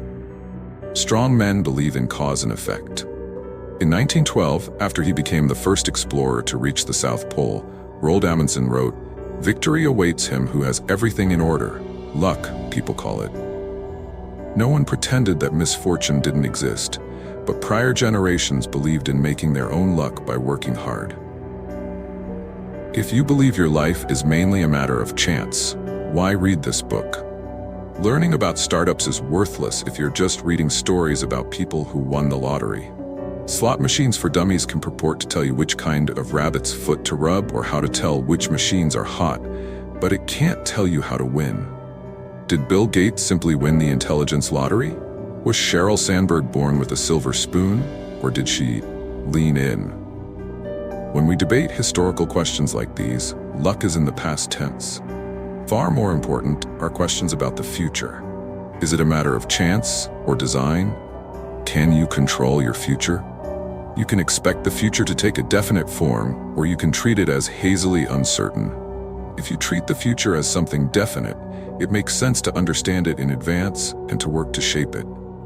But if you expect an indefinite future ruled by randomness, you'll give up on trying to master it. Indefinite attitudes to the future explain what's most dysfunctional in our world today. Process trumps substance. When people lack concrete plans to carry out, they use formal rules to assemble a portfolio of various options. This describes Americans today. In middle school, we're encouraged to start hoarding extracurricular activities. In high school, ambitious students compete even harder to appear omnicompetent. By the time a student gets to college, he's spent a decade curating a bewilderingly diverse resume to prepare for a completely unknowable future. Come what may, he's ready, for nothing in particular. A definite view, by contrast, favors firm convictions. Instead of pursuing many-sided mediocrity and calling it well-roundedness, a definite person determines the one best thing to do and then does it. Instead of working tirelessly to make herself indistinguishable, she strives to be great at something substantive, to be a monopoly of one. This is not what young people do today, because everyone around them has long since lost faith in a definite world. No one gets into Stanford by excelling at just one thing, unless that thing happens to involve throwing or catching a leather ball. You can also expect the future to be either better or worse than the present. Optimists welcome the future. Pessimists fear it. Combining these possibilities yields 4 views. Indefinite pessimism. Every culture has a myth of decline from some golden age, and almost all peoples throughout history have been pessimists. Even today, pessimism still dominates huge parts of the world. An indefinite pessimist looks out onto a bleak future, but he has no idea what to do about it. This describes Europe since the early 1970s, when the continent succumbed to undirected bureaucratic drift. Today, the whole Eurozone is in slow-motion crisis, and nobody is in charge. The European Central Bank doesn't stand for anything but improvisation. The US Treasury prints "In God We Trust" on the dollar. Definite pessimism.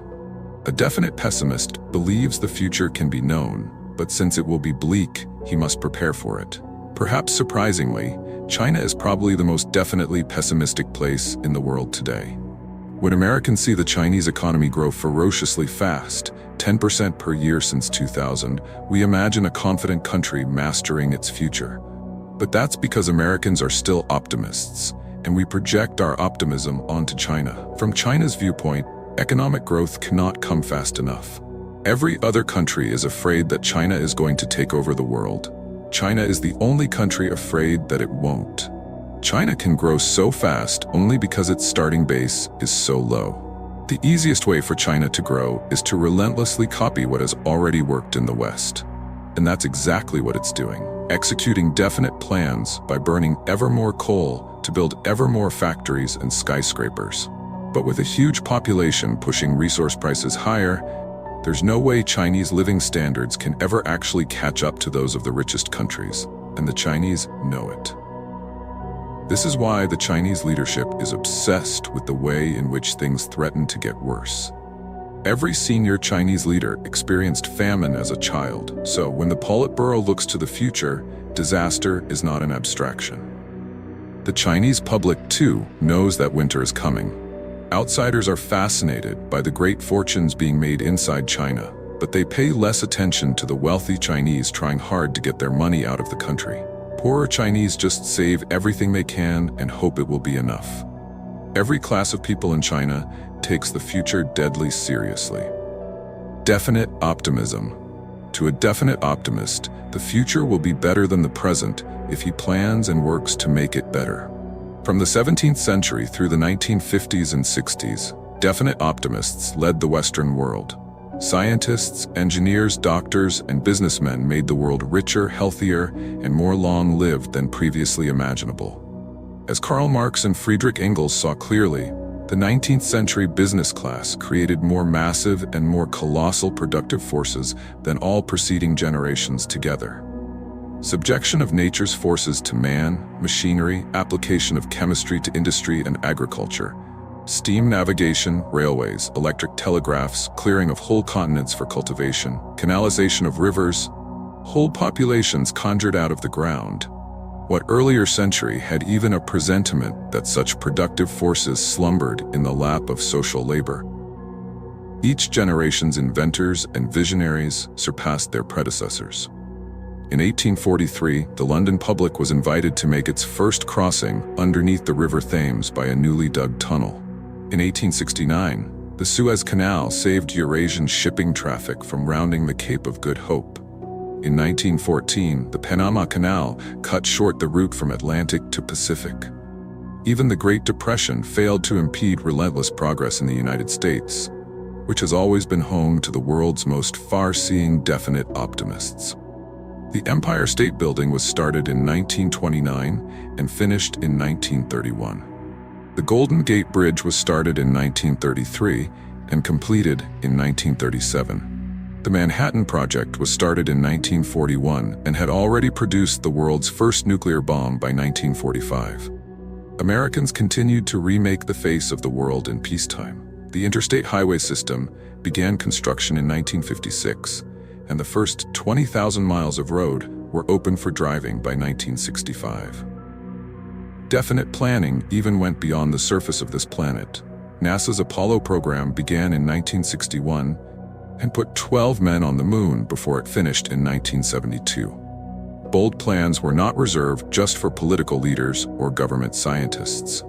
In the late 1940s, a Californian named John Reber set out to reinvent the physical geography of the whole San Francisco Bay Area.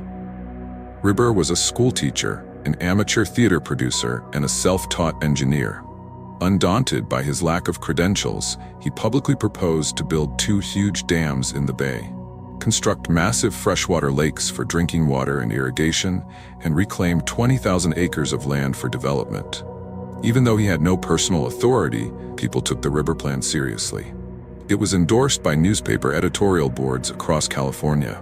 The U.S. Congress held hearings on its feasibility. The Army Corps of Engineers even constructed a 1.5-acre scale model of the bay in a cavernous Sausalito warehouse to simulate it. These tests revealed technical shortcomings, so the plan wasn't executed. But would anybody today take such a vision seriously in the first place? In the 1950s, people welcomed big plans and asked whether they would work. Today, a grand plan coming from a school teacher would be dismissed as crankery, and a long-range vision coming from anyone more powerful would be derided as hubris. You can still visit the Bay model in that Sausalito warehouse, but today it's just a tourist attraction. Big plans for the future have become archaic curiosities. Indefinite optimism. After a brief pessimistic phase in the 1970s, indefinite optimism has dominated American thinking ever since 1982, when a long bull market began and finance eclipsed engineering as the way to approach the future. To an indefinite optimist, the future will be better, but he doesn't know how exactly, so he won't make any specific plans. He expects to profit from the future but sees no reason to design it concretely. Instead of working for years to build a new product, indefinite optimists rearrange already invented ones. Bankers make money by rearranging the capital structures of already existing companies. Lawyers resolve disputes over old things or help other people structure their affairs. And private equity investors and management consultants don't start new businesses, they squeeze extra efficiency from old ones with incessant procedural optimizations. It's no surprise that these fields all attract disproportionate numbers of high-achieving Ivy League optionality chasers. What could be a more appropriate reward for 2 decades of resume building than a seemingly elite, process-oriented career that promises to keep options open? Recent graduates' parents often cheer them on the established path. The strange history of the baby boom produced a generation of indefinite optimists so used to effortless progress that they feel entitled to it. Whether you were born in 1945 or 1950 or 1955, things got better every year for the first 18 years of your life, and it had nothing to do with you. Technological advance seemed to accelerate automatically, so the boomers grew up with great expectations but few specific plans for how to fulfill them. Then, when technological progress stalled in the 1970s, increasing income inequality came to the rescue of the most elite boomers. Every year of adulthood continued to get automatically better and better for the rich and successful. The rest of their generation was left behind.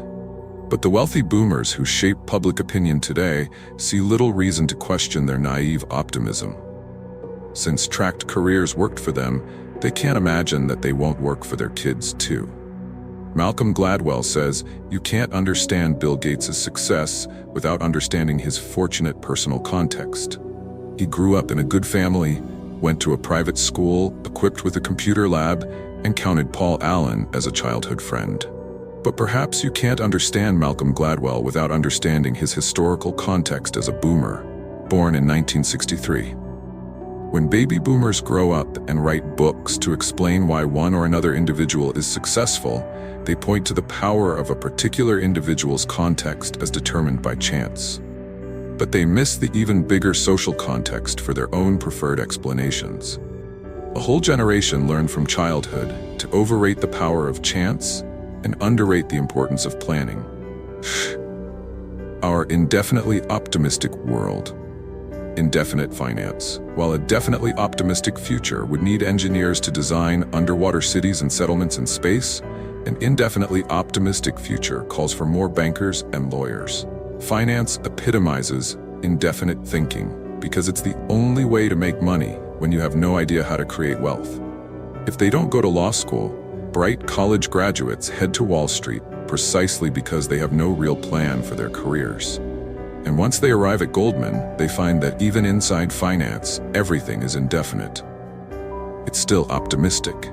You wouldn't play in the markets if you expected to lose, but the fundamental tenet is that the market is random. You can't know anything specific or substantive. Diversification becomes supremely important. The indefiniteness of finance can be bizarre. Think about what happens when successful entrepreneurs sell their company. What do they do with the money? In a financialized world, it unfolds like this. The founders don't know what to do with it, so they give it to a large bank. The bankers don't know what to do with it, so they diversify by spreading it across a portfolio of institutional investors. Institutional investors don't know what to do with their managed capital, so they diversify by amassing a portfolio of stocks. Companies try to increase their share price by generating free cash flows. If they do, they issue dividends or buy back shares, and the cycle repeats. At no point does anyone in the chain know what to do with money in the real economy. But in an indefinite world, people actually prefer unlimited optionality. Money is more valuable than anything you could possibly do with it. Only in a definite future is money a means to an end, not the end itself. Indefinite politics. Politicians have always been officially accountable to the public at election time, but today they are attuned to what the public thinks at every moment. Modern polling enables politicians to tailor their image to match pre-existing public opinion exactly. So, for the most part, they do. Nate Silver's election predictions are remarkably accurate, but even more remarkable is how big a story they become every 4 years. We are more fascinated today by statistical predictions of what the country will be thinking in a few weeks' time than by visionary predictions of what the country will look like 10 or 20 years from now. And it's not just the electoral process. The very character of government has become indefinite too. The government used to be able to coordinate complex solutions to problems like atomic weaponry and lunar exploration. But today, after 40 years of indefinite creep, the government mainly just provides insurance. Our solutions to big problems are Medicare, Social Security, and a dizzying array of other transfer payment programs. It's no surprise that entitlement spending has eclipsed discretionary spending every year since 1975. Indefinite philosophy.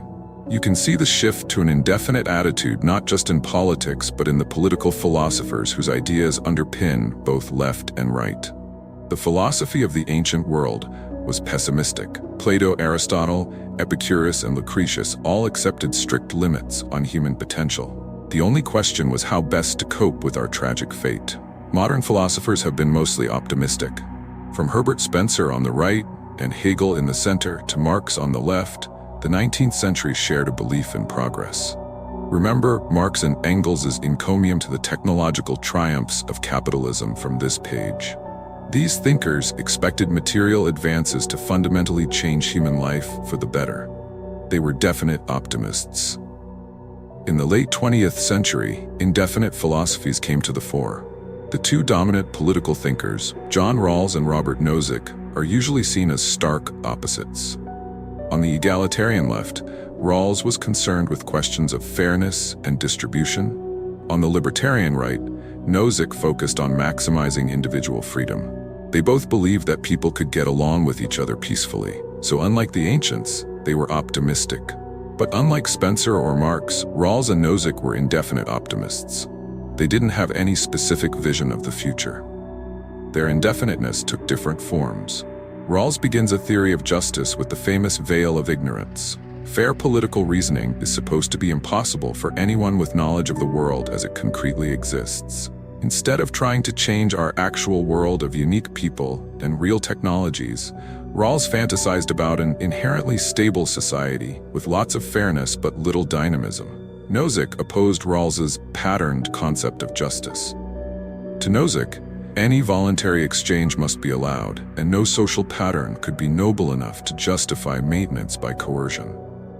He didn't have any more concrete ideas about the good society than Rawls. Both of them focused on process. Today, we exaggerate the differences between left liberal egalitarianism and libertarian individualism because almost everyone shares their common indefinite attitude. In philosophy, politics, and business too, arguing over process has become a way to endlessly defer making concrete plans for a better future. Indefinite life. Our ancestors sought to understand and extend the human lifespan. In the 16th century, conquistadors searched the jungles of Florida for a fountain of youth. Francis Bacon wrote that the prolongation of life should be considered its own branch of medicine, and the noblest. In the 1660s, Robert Boyle placed life extension, along with the recovery of youth, atop his famous wish list for the future of science. Whether through geographic exploration or laboratory research, the best minds of the Renaissance thought of death as something to defeat. Some resistors were killed in action. We haven't yet uncovered the secrets of life, but insurers and statisticians in the 19th century successfully revealed a secret about death that still governs our thinking today. They discovered how to reduce it to a mathematical probability. Life tables tell us our chances of dying in any given year, something previous generations didn't know. However, in exchange for better insurance contracts, we seem to have given up the search for secrets about longevity. Systematic knowledge of the current range of human lifespans has made that range seem natural. Today, our society is permeated by the twin ideas that death is both inevitable and random. Meanwhile, probabilistic attitudes have come to shape the agenda of biology itself. In 1928, Scottish scientist Alexander Fleming found that a mysterious antibacterial fungus had grown on a petri dish he'd forgotten to cover in his laboratory. He discovered penicillin by accident. Scientists have sought to harness the power of chance ever since. Modern drug discovery aims to amplify Fleming's serendipitous circumstances a millionfold. Pharmaceutical companies search through combinations of molecular compounds at random, hoping to find a hit. But it's not working as well as it used to. Despite dramatic advances over the past 2 centuries, in recent decades, biotechnology hasn't met the expectations of investors or patients. Arum's law, that's Moore's law backward, observes that the number of new drugs approved per $1 billion spent on R&D has halved every 9 years since 1950. Since information technology accelerated faster than ever during those same years, the big question for biotech today is whether it will ever see similar progress. Compare biotech startups to their counterparts in computer software. Biotech startups are an extreme example of indefinite thinking. Researchers experiment with things that just might work instead of refining definite theories about how the body's systems operate. Biologists say they need to work this way because the underlying biology is hard. According to them, IT startups work because we created computers ourselves and designed them to reliably obey our commands. Biotech is difficult because we didn't design our bodies, and the more we learn about them, the more complex they turn out to be. But today it's possible to wonder whether the genuine difficulty of biology has become an excuse for biotech startups' indefinite approach to business in general. Most of the people involved expect some things to work eventually, but few want to commit to a specific company with the level of intensity necessary for success. It starts with the professors, who often become part-time consultants instead of full-time employees, even for the biotech startups that begin from their own research. Then everyone else imitates the professor's indefinite attitude. Is indefinite optimism even possible? What kind of future will our indefinitely optimistic decisions bring about? If American households were saving, at least they could expect to have money to spend later. And if American companies were investing, they could expect to reap the rewards of new wealth in the future. But US households are saving almost nothing.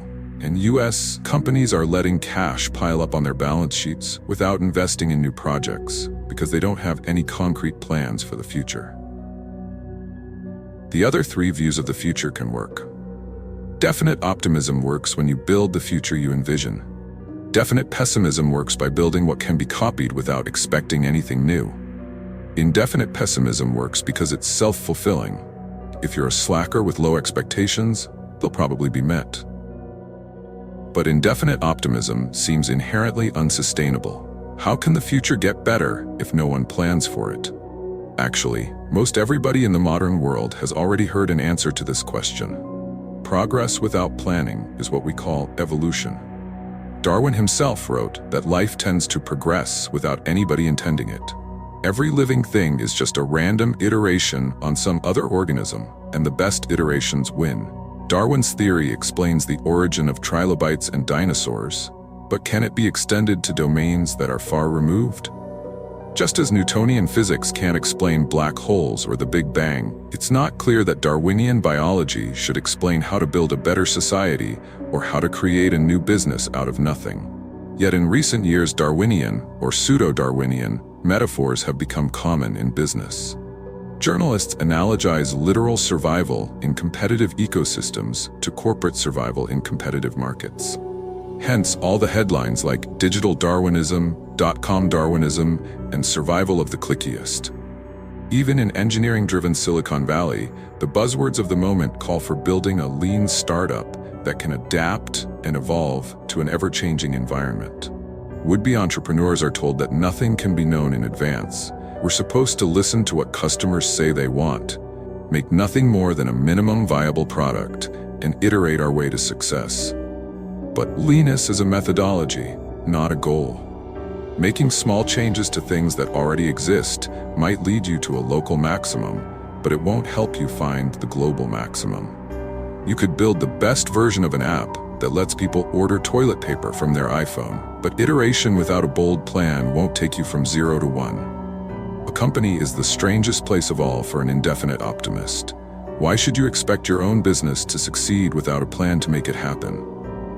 Darwinism may be a fine theory in other contexts, but in startups, intelligent design works best. The return of design. What would it mean to prioritize design over chance? Today, good design is an aesthetic imperative, and everybody from slackers to yuppies carefully curates their outward appearance. It's true that every great entrepreneur is first and foremost a designer. Anyone who has held an iDevice or a smoothly machined MacBook has felt the result of Steve Jobs' obsession with visual and experiential perfection. But the most important lesson to learn from Jobs has nothing to do with aesthetics. The greatest thing Jobs designed was his business. Apple imagined and executed definite multi-year plans to create new products and distribute them effectively. Forget minimum viable products. Ever since he started Apple in 1976, Jobs saw that you can change the world through careful planning, not by listening to focus group feedback or copying others' successes. Long-term planning is often undervalued by our indefinite short-term world.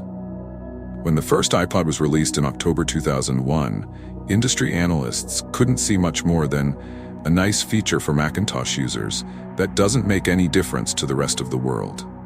Jobs planned the iPod to be the first of a new general post-PC devices, but that secret was invisible to most people. One look at the company's stock chart shows the harvest of this multi-year plan. The power of planning explains the difficulty of valuing private companies. When a big company makes an offer to acquire a successful startup, it almost always offers too much or too little. Founders only sell when they have no more concrete visions for the company, in which case the acquirer probably overpaid. Definite founders with robust plans don't sell, which means the offer wasn't high enough. When Yahoo offered to buy Facebook for $1 billion in July 2006, I thought we should at least consider it. But Mark Zuckerberg walked into the board meeting and announced, "Okay guys, this is just a formality. It shouldn't take more than 10 minutes. We're obviously not going to sell here." Mark saw where he could take the company, and Yahoo didn't. A business with a good, definite plan will always be underrated in a world where people see the future as random. You are not a lottery ticket. We have to find our way back to a definite future, and the Western world needs nothing short of a cultural revolution to do it. Where to start? John Rawls will need to be displaced in philosophy departments. Malcolm Gladwell must be persuaded to change his theories, and pollsters have to be driven from politics. But the philosophy professors and the Gladwells of the world are set in their ways, to say nothing of our politicians. It's extremely hard to make changes in those crowded fields, even with brains and good intentions. A startup is the largest endeavor over which you can have definite mastery. You can have agency not just over your own life, but over a small and important part of the world. 0 to 1. Chapter 7. Follow the money. Money makes money. For whoever has will be given more, and they will have an abundance. Whoever does not have, even what they have will be taken from them. Matthew 25, verse 29. Albert Einstein made the same observation when he stated that compound interest was the eighth wonder of the world, the greatest mathematical discovery of all time, or even the most powerful force in the universe. Whichever version you prefer, you can't miss his message. Never underestimate exponential growth. Actually, there's no evidence that Einstein ever said any of those things. The quotations are all apocryphal. But this very misattribution reinforces the message. Having invested the principle of a lifetime's brilliance, Einstein continues to earn interest on it from beyond the grave by receiving credit for things he never said. Most sayings are forgotten. At the other extreme, a select few people like Einstein and Shakespeare are constantly quoted and ventriloquized. We shouldn't be surprised, since small minorities often achieve disproportionate results. In 1906, economist Vilfredo Pareto discovered what became the Pareto Principle, or the 80-20 rule, when he noticed that 20% of the people owned 80% of the land in Italy, a phenomenon that he found just as natural as the fact that 20% of the pea pods in his garden produced 80% of the peas. This extraordinarily stark pattern, in which a small few radically outstrip all rivals, surrounds us everywhere in the natural and social world. The most destructive earthquakes are many times more powerful than all smaller earthquakes combined. The biggest cities dwarf all mere towns put together. And monopoly businesses capture more value than millions of undifferentiated competitors. Whatever Einstein did or didn't say, the power law, so named because exponential equations describe severely unequal distributions, is the law of the universe. It defines our surroundings so completely that we usually don't even see it. This chapter shows how the power law becomes visible when you follow the money. In venture capital, where investors try to profit from exponential growth in early-stage companies, a few companies attain exponentially greater value than all others. Most businesses never need to deal with venture capital, but everyone needs to know exactly one thing that even venture capitalists struggle to understand. We don't live in a normal world. We live under a power law. The power law of venture capital. Venture capitalists aim to identify, fund, and profit from promising early-stage companies. They raise money from institutions and wealthy people, pool it into a fund, and invest in technology companies that they believe will become more valuable. If they turn out to be right, they take a cut of the returns, usually 20%. A venture fund makes money when the companies in its portfolio become more valuable and either go public or get bought by larger companies. Venture funds usually have a 10-year lifespan since it takes time for successful companies to grow and exit. But most venture-backed companies don't IPO or get acquired. Most fail, usually soon after they start. Due to these early failures, a venture fund typically loses money at first. VCs hope the value of the fund will increase dramatically in a few years' time, to break even and beyond, when the successful portfolio companies hit their exponential growth spurts and start to scale. The big question is when this takeoff will happen. For most funds, the answer is never. Most startups fail, and most funds fail with them. Every VC knows that his task is to find the companies that will succeed. However, even seasoned investors understand this phenomenon only superficially. They know companies are different, but they underestimate the degree of difference. The error lies in expecting that venture returns will be normally distributed. That is, bad companies will fail, mediocre ones will stay flat, and good ones will return 2x or even 4x.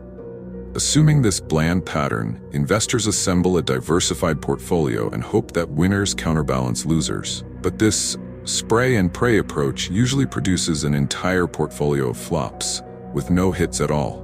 This is because venture returns don't follow a normal distribution overall. Rather, they follow a power law. A small handful of companies radically outperform all others. If you focus on diversification, instead of single-minded pursuit of the very few companies that can become overwhelmingly valuable, you'll miss those rare companies in the first place. Our results at Founders Fund illustrate this skewed pattern. Facebook, the best investment in our 2005 fund, returned more than all the others combined. Palantir, the second best investment, is set to return more than the sum of every other investment aside from Facebook. This highly uneven pattern is not unusual. We see it in all our other funds as well. The biggest secret in venture capital is that the best investment in a successful fund equals or outperforms the entire rest of the fund combined. This implies two very strange rules for VCs. First, only invest in companies that have the potential to return the value of the entire fund. This is a scary rule because it eliminates the vast majority of possible investments. Even quite successful companies usually succeed on a more humble scale. Consider what happens when you break the first rule. Andreessen Horowitz invested $250,000 in Instagram in 2010. When Facebook bought Instagram just 2 years later for $1 billion, Andreessen netted $78 million, a 312 bice return in less than 2 years. That's a phenomenal return, befitting the firm's reputation as one of the Valley's best. But in a weird way, it's not nearly enough, because Andreessen Horowitz has a $1.5 billion fund. If they only wrote $250,000 checks, they would need to find 19 Instagrams just to break even. This is why investors typically put a lot more money into any company worth funding. And to be fair, Andreessen would have invested more in Instagram's later rounds had it not been conflicted out by a previous investment. VCs must find the handful of companies that will successfully go from 0 to 1 and then back them with every resource. Of course, no one can know with certainty ex ante which companies will succeed, so even the best VC firms have a portfolio. However, every single company in a good venture portfolio must have the potential to succeed at vast scale. At Founders Fund, we focus on 5 to 7 companies in a fund, each of which we think could become a multi-billion-dollar business based on its unique fundamentals. Whenever you shift from the substance of a business to the financial question of whether or not it fits into a diversified hedging strategy, venture investing starts to look a lot like buying lottery tickets. And once you think that you're playing the lottery, you've already psychologically prepared yourself to lose. Why people don't see the power law? Why would professional VCs, of all people, fail to see the power law? For one thing, it only becomes clear over time, and even technology investors too often live in the present. Imagine a firm invests in 10 companies with the potential to become monopolies, already an unusually disciplined portfolio. Those companies will look very similar in the early stages before exponential growth. Over the next few years, some companies will fail while others begin to succeed. Valuations will diverge, but the difference between exponential growth and linear growth will be unclear. After 10 years, however, the portfolio won't be divided between winners and losers. It will be split between one dominant investment and everything else. But no matter how unambiguous the end result of the power law, it doesn't reflect daily experience. Since investors spend most of their time making new investments and attending to companies in their early stages, most of the companies they work with are by definition average. Most of the differences that investors and entrepreneurs perceive every day are between relative levels of success, not between exponential dominance and failure. And since nobody wants to give up on an investment, VCs usually spend even more time on the most problematic companies than they do on the most obviously successful. If even investors specializing in exponentially growing startups miss the power law, it's not surprising that most everyone else misses it too. Power law distributions are so big that they hide in plain sight. For example, when most people outside Silicon Valley think of venture capital, they might picture a small and quirky coterie like ABC's Shark Tank, only without commercials. After all, less than 1% of new businesses started each year in the US receive venture funding, and total VC investment accounts for less than 0.2% of GDP. But the results of those investments disproportionately propel the entire economy. Venture-backed companies create 11% of all private sector jobs. They generate annual revenues equivalent to an astounding 21% of GDP. Indeed, the dozen largest tech companies were all venture-backed. Together, those 12 companies are worth more than $2 trillion, more than all other tech companies combined. What to do with the power law? The power law is not just important to investors. Rather, it's important to everybody, because everybody is an investor. An entrepreneur makes a major investment just by spending her time working on a startup. Therefore, every entrepreneur must think about whether her company is going to succeed and become valuable. Every individual is unavoidably an investor too. When you choose a career, you act on your belief that the kind of work you do will be valuable decades from now. The most common answer to the question of future value is a diversified portfolio. Don't put all your eggs in one basket. Everyone has been told. As we said, even the best venture investors have a portfolio, but investors who understand the power law make as few investments as possible. The kind of portfolio thinking embraced by both folk wisdom and financial convention, by contrast, regards diversified betting as a source of strength. The more you dabble, the more you are supposed to have hedged against the uncertainty of the future. But life is not a portfolio, not for a startup founder, and not for any individual. An entrepreneur cannot diversify herself. You cannot run dozens of companies at the same time and then hope that one of them works out well. Less obvious, but just as important, an individual cannot diversify his own life by keeping dozens of equally possible careers in ready reserve. Our schools teach the opposite. Institutionalized education traffics in a kind of homogenized, generic knowledge. Everybody who passes through the American school system learns not to think in power law terms. School course period lasts 45 minutes, whatever the subject. Every student proceeds at a similar pace. At college, model students obsessively hedge their futures by assembling a suite of exotic and minor skills. Every university believes in excellence, and 100-page course catalogs arranged alphabetically according to arbitrary departments of knowledge seem designed to reassure you that it doesn't matter what you do, as long as you do it well. That is completely false. It does matter what you do. You should focus relentlessly on something you're good at doing, but before that, you must think hard about whether it will be valuable in the future. For the startup world, this means you should not necessarily start your own company, even if you are extraordinarily talented. If anything, too many people are starting their own companies today. People who understand the power law will hesitate more than others when it comes to founding a new venture. They know how tremendously successful they could become by joining the very best company while it's growing fast. The power law means that differences between companies will dwarf the differences in roles inside companies. You could have 100% of the equity if you fully fund your own venture, but if it fails, you'll have 100% of nothing. Owning just 0.01% of Google, by contrast, is incredibly valuable. More than $35 million as of this writing. If you do start your own company, you must remember the power law to operate it well. The most important things are singular. One market will probably be better than all others, as we discussed in Chapter 5. One distribution strategy usually dominates all others too. For that, see Chapter 11. Time and decision-making themselves follow a power law, and some moments matter far more than others. See Chapter 9. However, you can't trust a world that denies the power law to accurately frame your decisions for you. So what's most important is rarely obvious. It might even be secret. But in a power law world, you can't afford not to think hard about where your actions will fall on the curve. 01. Chapter 8, Secrets. Every one of today's most famous and familiar ideas was once unknown and unsuspected.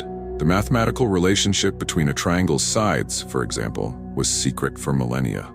Pythagoras had to think hard to discover it. If you wanted in on Pythagoras's new discovery, joining his strange vegetarian cult was the best way to learn about it.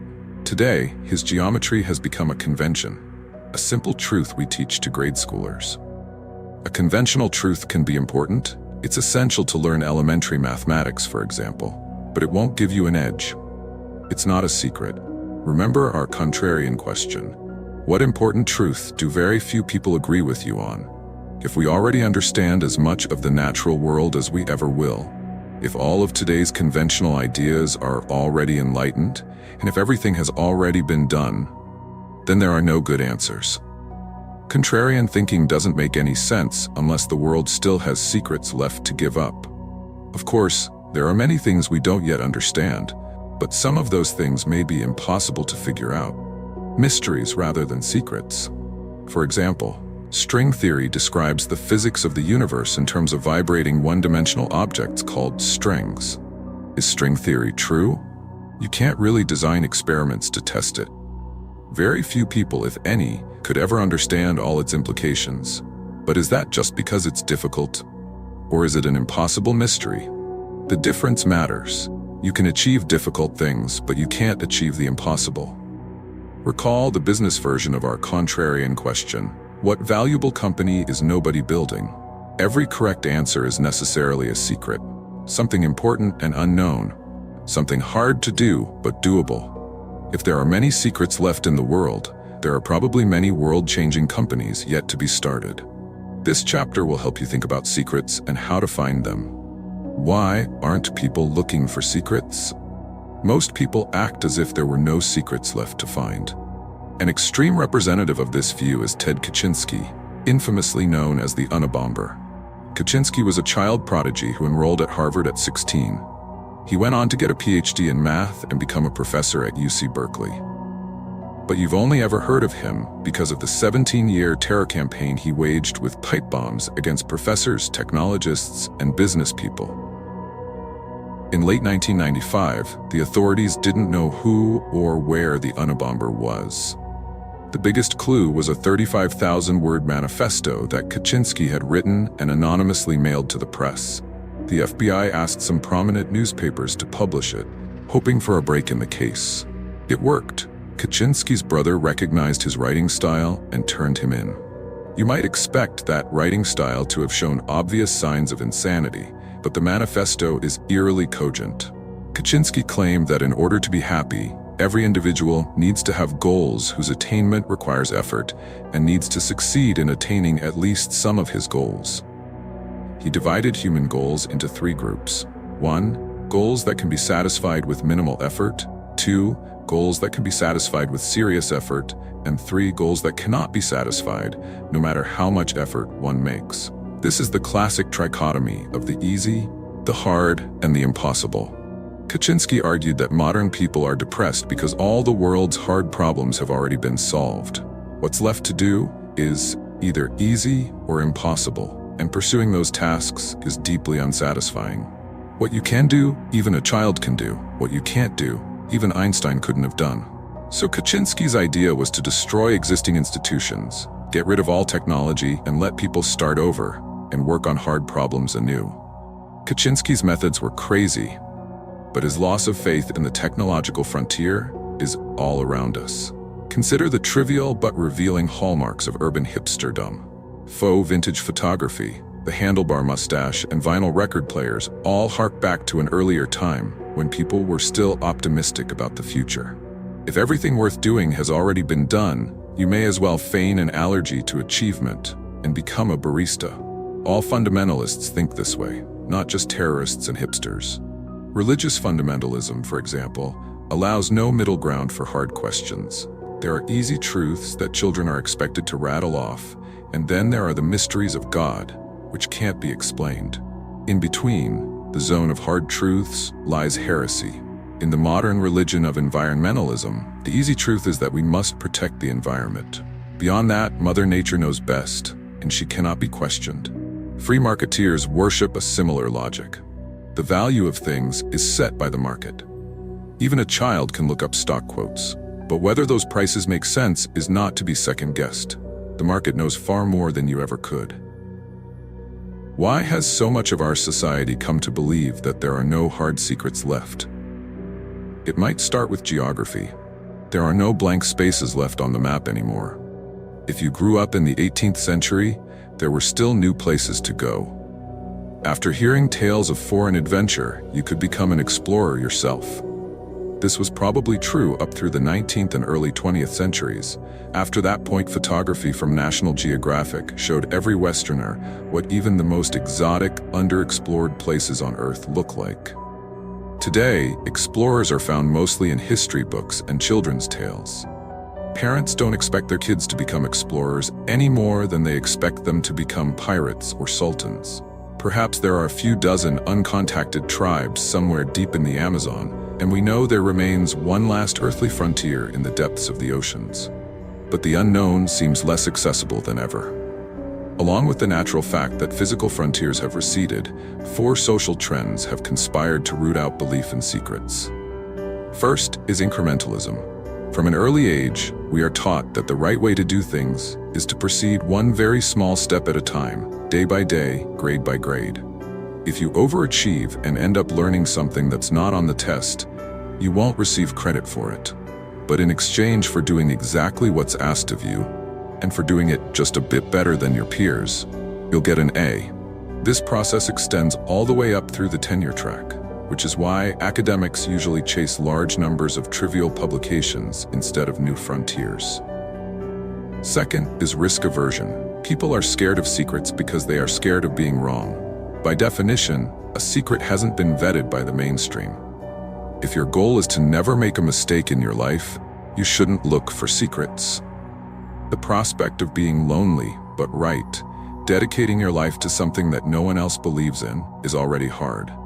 The prospect of being lonely and wrong can be unbearable. Third is complacency. Social elites have the most freedom and ability to explore new thinking, but they seem to believe in secrets the least.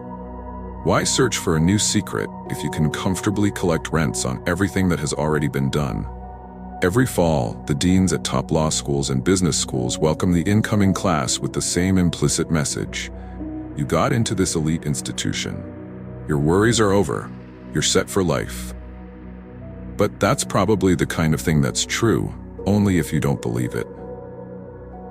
Fourth is flatness.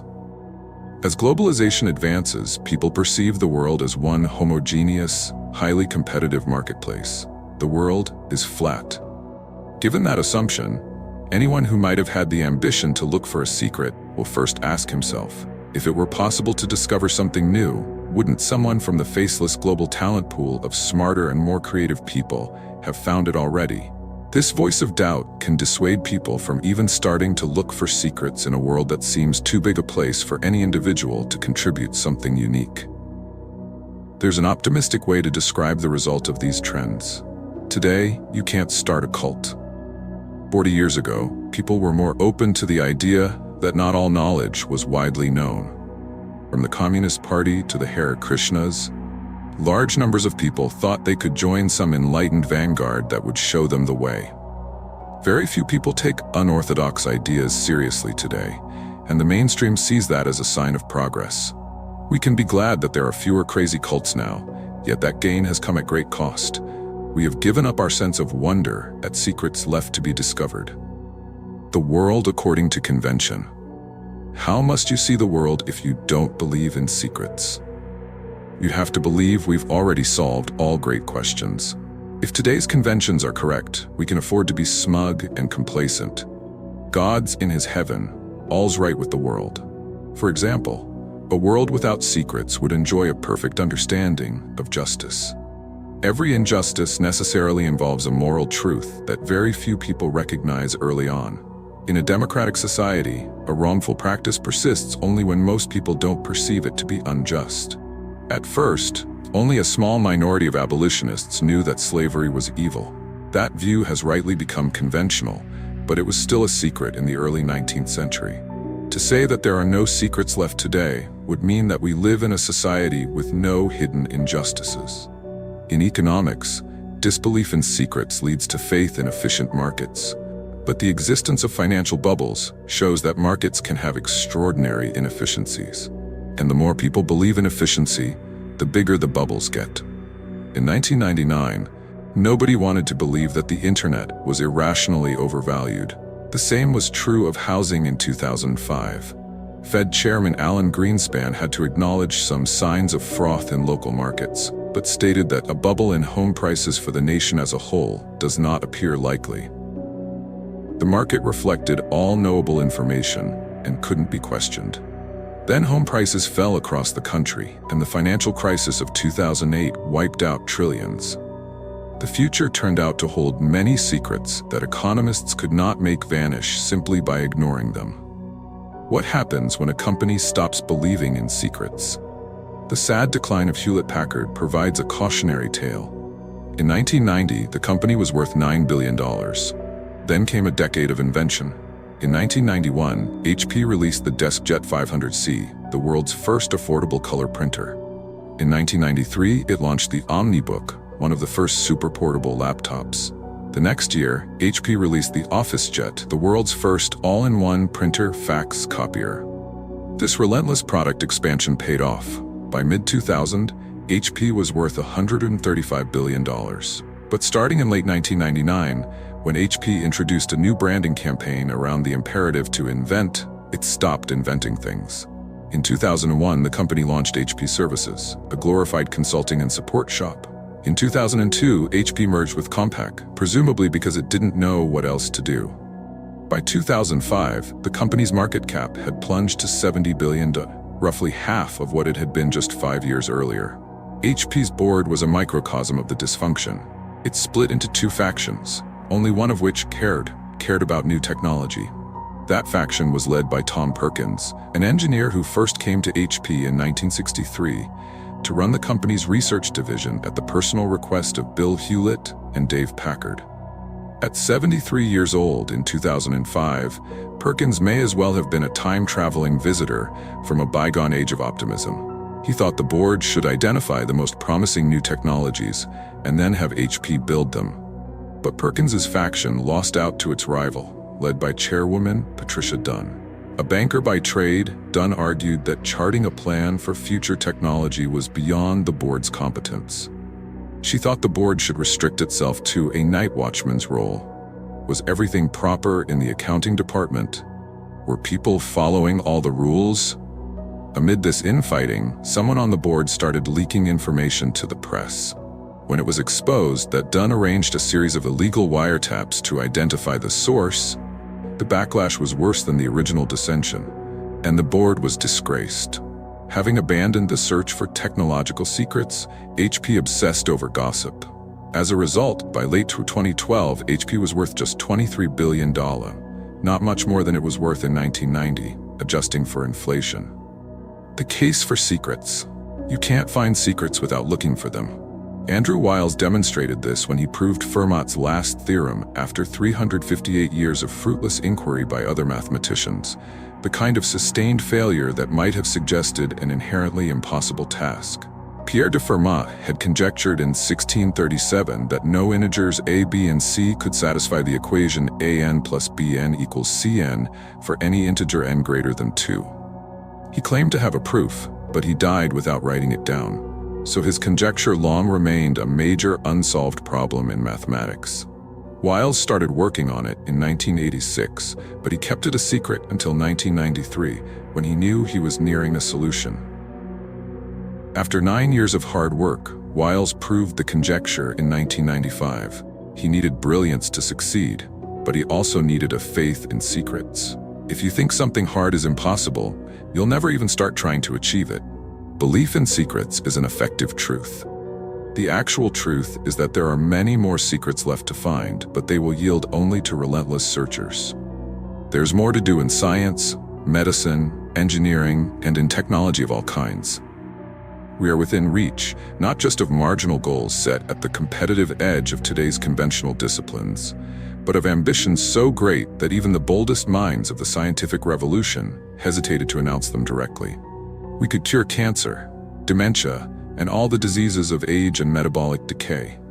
We can find new ways to generate energy that free the world from conflict over fossil fuels. We can invent faster ways to travel from place to place over the surface of the planet.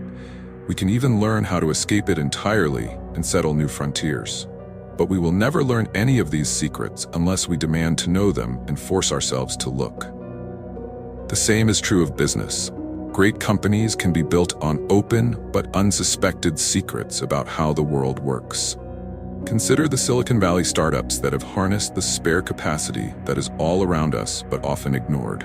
Before Airbnb, travelers had little choice but to pay high prices for a hotel room, and property owners couldn't easily and reliably rent out their unoccupied space. Airbnb saw untapped supply and unaddressed demand where others saw nothing at all. The same is true of private car services Lyft and Uber. Few people imagined that it was possible to build a billion-dollar business by simply connecting people who want to go places with people willing to drive them there. We already had state-licensed taxicabs and private limousines. Only by believing in and looking for secrets could you see beyond the convention to an opportunity hidden in plain sight. The same reason that so many internet companies, including Facebook, are often underestimated, their very simplicity, is itself an argument for secrets. If insights that look so elementary in retrospect can support important and valuable businesses, there must remain many great companies still to start. How to find secrets? There are two kinds of secrets: secrets of nature and secrets about people. Natural secrets exist all around us. To find them, one must study some undiscovered aspect of the physical world. Secrets about people are different. They are things that people don't know about themselves, or things they hide because they don't want others to know. So when thinking about what kind of company to build, there are two distinct questions to ask. What secrets is nature not telling you? What secrets are people not telling you? It's easy to assume that natural secrets are the most important. The people who look for them can sound intimidatingly authoritative. This is why physics PhDs are notoriously difficult to work with, because they know the most fundamental truths. They think they know all truths. But does understanding electromagnetic theory automatically make you a great marriage counselor? Does a gravity theorist know more about your business than you do? At PayPal, I once interviewed a physics PhD for an engineering job. Halfway through my first question, he shouted, "Stop, I already know what you're going to ask." But he was wrong. It was the easiest no-hire decision I've ever made. Secrets about people are relatively underappreciated. Maybe that's because you don't need a dozen years of higher education to ask the questions that uncover them. What are people not allowed to talk about? What is forbidden or taboo? Sometimes looking for natural secrets and looking for human secrets lead to the same truth. Consider the monopoly secret again. Competition and capitalism are opposites. If you didn't already know it, you could discover it the natural, empirical way. Do a quantitative study of corporate profits and you'll see they're eliminated by competition. But you could also take the human approach and ask, what are people running companies not allowed to say? You would notice that monopolists downplay their monopoly status to avoid scrutiny, while competitive firms strategically exaggerate their uniqueness. The differences between firms only seem small on the surface. In fact, they are enormous. The best place to look for secrets is where no one else is looking. Most people think only in terms of what they've been taught. Schooling itself aims to impart conventional wisdom. So you might ask, are there any fields that matter but haven't been standardized and institutionalized? Physics, for example, is a real major at all major universities, and it's set in its ways. The opposite of physics might be astrology, but astrology doesn't matter. What about something like nutrition? Nutrition matters for everybody, but you can't major in it at Harvard. Most top scientists go into other fields. Most of the big studies were done 30 or 40 years ago, and most are seriously flawed. The food pyramid that told us to eat low-fat and enormous amounts of grains was probably more a product of lobbying by big food than real science. Its chief impact has been to aggravate our obesity epidemic. There's plenty more to learn. We know more about the physics of faraway stars than we know about human nutrition. It won't be easy, but it's not obviously impossible. Exactly the kind of field that could yield secrets. What to do with secrets? If you find a secret, you face a choice. Do you tell anyone, or do you keep it to yourself? It depends on the secret. Some are more dangerous than others. As Faust tells Wagner, the few who knew what might be learned, foolish enough to put their whole heart on show and reveal their feelings to the crowd below, mankind has always crucified and burned. Unless you have perfectly conventional beliefs, it's rarely a good idea to tell everybody everything that you know. So who do you tell? Whoever you need to, and no more. In practice, there's always a golden mean between telling nobody and telling everybody, and that's a company. The best entrepreneurs know this. Every great business is built around a secret that's hidden from the outside. A great company is a conspiracy to change the world. When you share your secret, the recipient becomes a fellow conspirator. As Tolkien wrote in The Lord of the Rings, the road goes ever on and on, down from the door where it began. Life is a long journey. The road marked out by the steps of previous travelers has no end in sight. But later on in the tale, another verse appears. Still round the corner, there may wait a new road or a secret gate. And though we pass them by today, tomorrow we may come this way and take the hidden paths that run towards the moon or to the sun. The road doesn't have to be infinite after all. Take the hidden paths. Sierra 1, Chapter 9, Foundations. Every great company is unique, but there are a few things that every business must get right at the beginning. I stress this so often that friends have teasingly nicknamed it Thiel's Law. A startup messed up at its foundation cannot be fixed. Beginnings are special. They are qualitatively different from all that comes afterward. This was true 13.8 billion years ago, at the founding of our cosmos. In the earliest microseconds of its existence, the universe expanded by a factor of 1030, a million trillion trillion. As cosmogonic epochs came and went in those first few moments, the very laws of physics were different from those we know today. It was also true 227 years ago, at the founding of our country.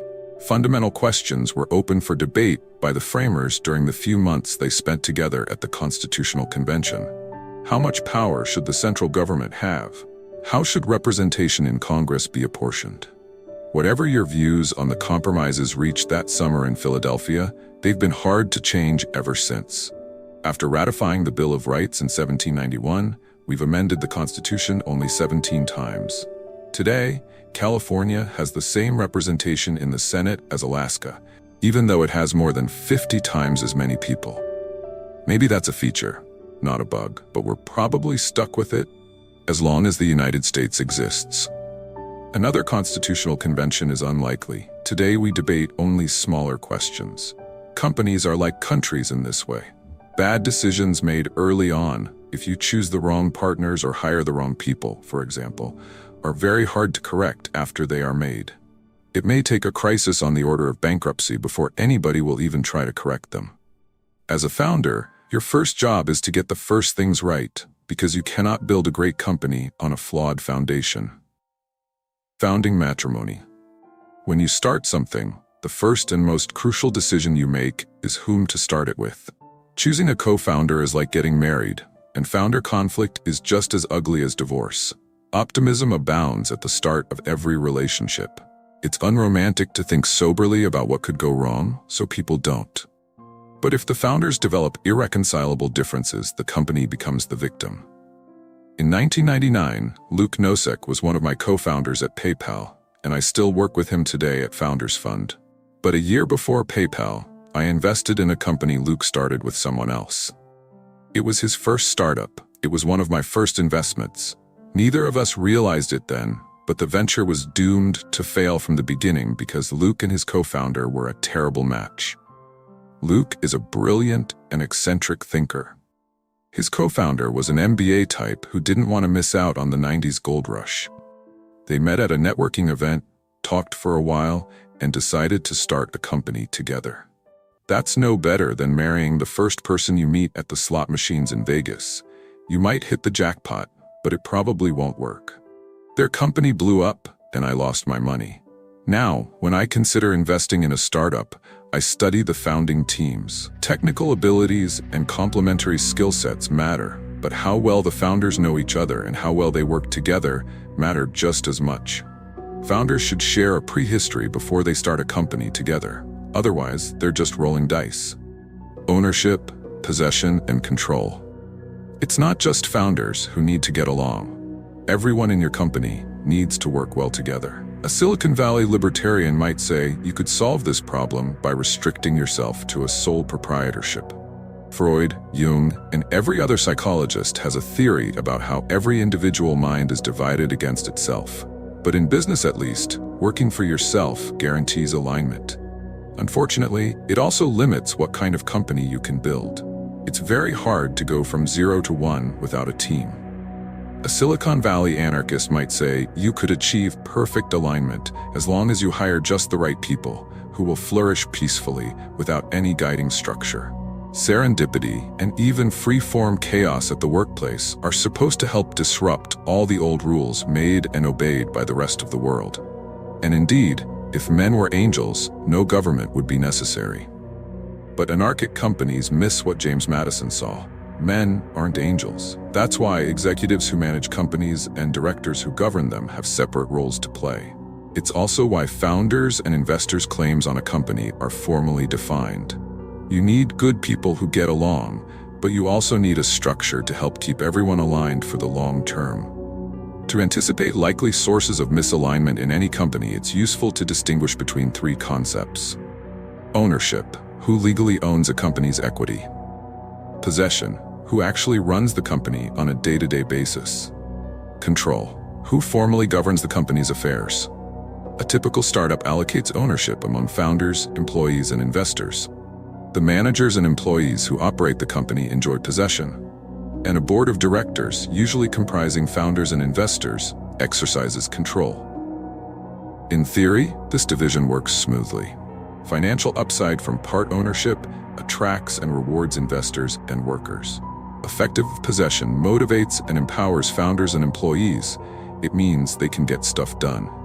Oversight from the board places managers' plans in a broader perspective.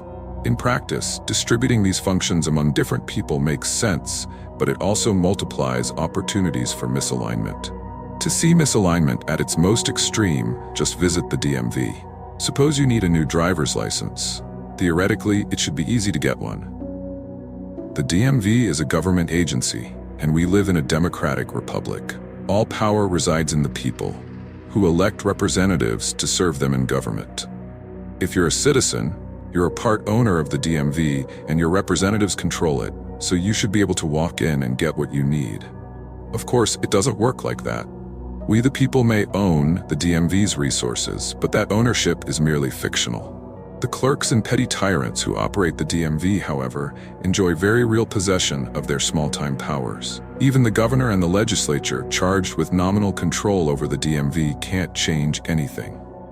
The bureaucracy lurches ever sideways of its own inertia, no matter what actions elected officials take. Accountable to nobody, the DMV is misaligned with everybody. Bureaucrats can make your licensing experience pleasurable or nightmarish at their sole discretion. You can try to bring up political theory and remind them that you are the boss, but that's unlikely to get you better service. Big corporations do better than the DMV, but they're still prone to misalignment, especially between ownership and possession. The CEO of a huge company like General Motors, for example, will own some of the company's stock, but only a trivial portion of the total. Therefore, he's incentivized to reward himself through the power of possession rather than the value of ownership. Posting good quarterly results will be enough for him to keep his high salary and corporate jet. Misalignment can creep in even if he receives stock compensation in the name of shareholder value. If that stock comes as a reward for short-term performance, he will find it more lucrative and much easier to cut costs, instead of investing in a plan that might create more value for all shareholders far in the future. Unlike corporate giants, early-stage startups are small enough that founders usually have both ownership and possession. Most conflicts in a startup erupt between ownership and control, that is, between founders and investors on the board. The potential for conflict increases over time as interests diverge. A board member might want to take a company public as soon as possible to score a win for his venture firm, while the founders would prefer to stay private and grow the business. In the boardroom, less is more. The smaller the board, the easier it is for the directors to communicate, to reach consensus, and to exercise effective oversight. However, that very effectiveness means that a small board can forcefully oppose management in any conflict. This is why it's crucial to choose wisely. Every single member of your board matters.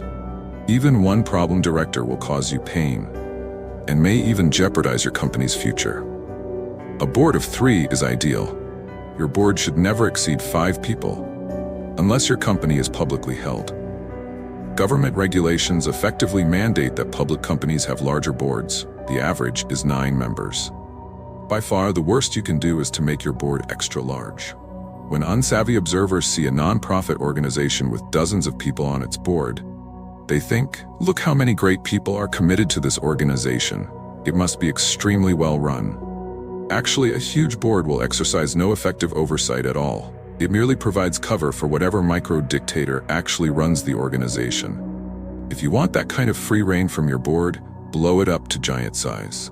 If you want an effective board, keep it small.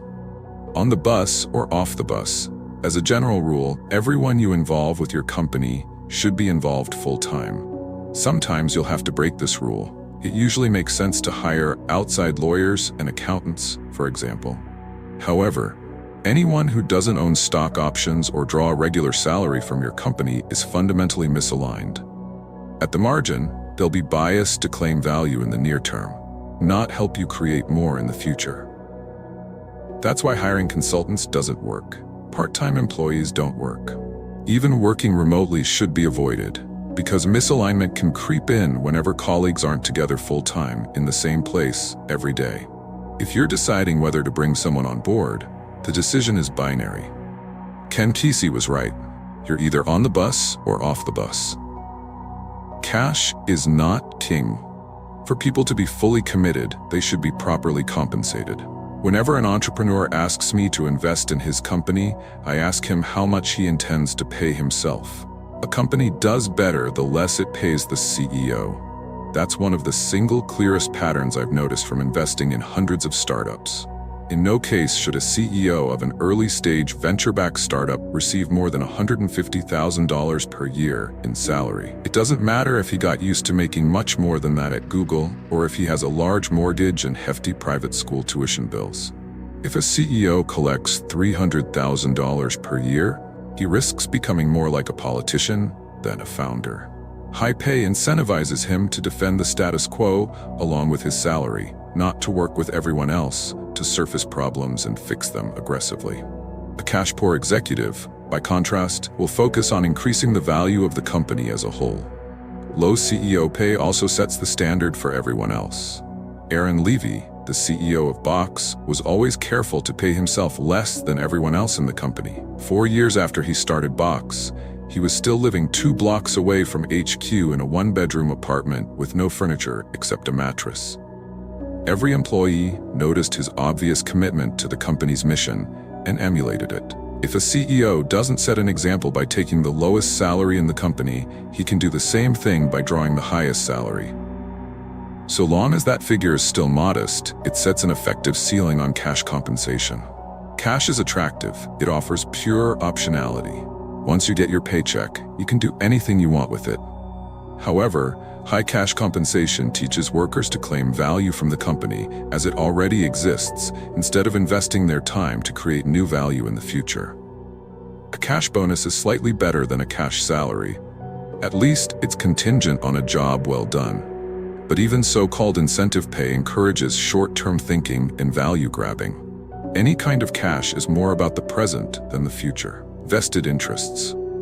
Startups don't need to pay high salaries because they can offer something better: part ownership of the company itself. Equity is the one form of compensation that can effectively orient people toward creating value in the future. However, for equity to create commitment rather than conflict, you must allocate it very carefully. Giving everyone equal shares is usually a mistake. Every individual has different talents and responsibilities, as well as different opportunity costs. So equal amounts will seem arbitrary and unfair from the start. On the other hand, granting different amounts up front is just as sure to seem unfair. Resentment at this stage can kill a company, but there's no ownership formula to perfectly avoid it. This problem becomes even more acute over time as more people join the company. Early employees usually get the most equity because they take more risk, but some later employees might be even more crucial to a venture's success. A secretary who joined eBay in 1996 might have made 200 times more than her industry veteran boss who joined in 1999. The graffiti artist who painted Facebook's office walls in 2005 got stock that turned out to be worth $200 million, while a talented engineer who joined in 2010 might have made only $2 million. Since it's impossible to achieve perfect fairness when distributing ownership, founders would do well to keep the details secret. Sending out a company-wide email that lists everyone's ownership stake would be like dropping a nuclear bomb on your office. Most people don't want equity at all. At PayPal, we once hired a consultant who promised to help us negotiate lucrative business development deals. The only thing he ever successfully negotiated was a $5,000 daily cash salary. He refused to accept stock options as payment. Stories of startup chefs becoming millionaires notwithstanding, people often find equity unattractive. It's not liquid like cash. It's tied to one specific company, and if that company doesn't succeed, it's worthless. Equity is a powerful tool precisely because of these limitations. Anyone who prefers owning a part of your company to being paid in cash reveals a preference for the long term and a commitment to increasing your company's value in the future. Equity can't create perfect incentives, but it's the best way for a founder to keep everyone in the company broadly aligned. Extending the founding, Bob Dylan has said that he who is not busy being born is busy dying. If he's right, being born doesn't happen at just one moment. You might even continue to do it somehow. Poetically at least. The founding moment of a company, however, really does happen just once. Only at the very start do you have the opportunity to set the rules that will align people toward the creation of value in the future. The most valuable kind of company maintains an openness to invention that is most characteristic of beginnings. This leads to a second, less obvious understanding of the founding. It lasts as long as a company is creating new things, and it ends when creation stops. If you get the founding moment right, you can do more than create a valuable company. You can steer its distant future toward the creation of new things instead of the stewardship of inherited success. You might even extend its founding indefinitely. 0 to 1. Chapter 10. The Mechanics of Mafia. Start with a thought experiment. What would the ideal company culture look like? Employees should love their work. They should enjoy going to the office so much that formal business hours become obsolete and nobody watches the clock. The workspace should be open, not cubicled, and workers should feel at home, Beanbag chairs and ping-pong tables might outnumber file cabinets. Free massages, on-site sushi chefs, and maybe even yoga classes would sweeten the scene. Pets should be welcome too. Perhaps employees' dogs and cats could come and join the office's tank full of tropical fish as unofficial company mascots. What's wrong with this picture? It includes some of the absurd perks Silicon Valley has made famous, but none of the substance. And without substance, perks don't work. You can't accomplish anything meaningful by hiring an interior decorator to beautify your office, a human resources consultant to fix your policies, or a branding specialist to hone your buzzwords. Company culture doesn't exist apart from the company itself. No company has a culture. Every company is a culture. A startup is a team of people on a mission, and a good culture is just what that looks like on the inside. Beyond professionalism. The first team that I built has become known in Silicon Valley as the PayPal Mafia, because so many of my former colleagues have gone on to help each other start and invest in successful tech companies. We sold PayPal to eBay for $1.5 billion in 2002. Since then, Elon Musk has founded SpaceX and co-founded Tesla Motors. Reid Hoffman co-founded LinkedIn. Steve Chen, Chad Hurley, and Jawed Karim together founded YouTube. Jeremy Stoppelman and Russell Simmons founded Yelp. David Sachs co-founded Yammer, and I co-founded Palantir. Today, all 7 of those companies are worth more than $1 billion each. PayPal's office amenities never got much press, but the team has done extraordinarily well, both together and individually. The culture was strong enough to transcend the original company. We didn't assemble a mafia by sorting through resumes and simply hiring the most talented people. I had seen the mixed results of that approach firsthand when I worked at a New York law firm. The lawyers I worked with ran a valuable business, and they were impressive individuals one by one. But the relationships between them were oddly thin. They spent all day together, but few of them seemed to have much to say to each other outside the office. Why work with a group of people who don't even like each other? Many seem to think it's a sacrifice necessary for making money. But taking a merely professional view of the workplace, in which free agents check in and out on a transactional basis, is worse than cold. It's not even rational. Since time is your most valuable asset, it's odd to spend it working with people who don't envision any long-term future together. If you can't count durable relationships among the fruits of your time at work, you haven't invested your time well, even in purely financial terms. From the start, I wanted PayPal to be tightly knit instead of transactional. I thought stronger relationships would make us not just happier and better at work, but also more successful in our careers, even beyond PayPal. So we set out to hire people who would actually enjoy working together. They had to be talented, but even more than that, they had to be excited about working specifically with us. That was the start of the PayPal Mafia. Recruiting conspirators. Recruiting is a core competency for any company. It should never be outsourced.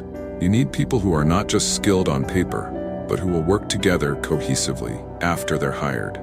The first 4 or 5 might be attracted by large equity stakes or high-profile responsibilities. More important than those obvious offerings is your answer to this question.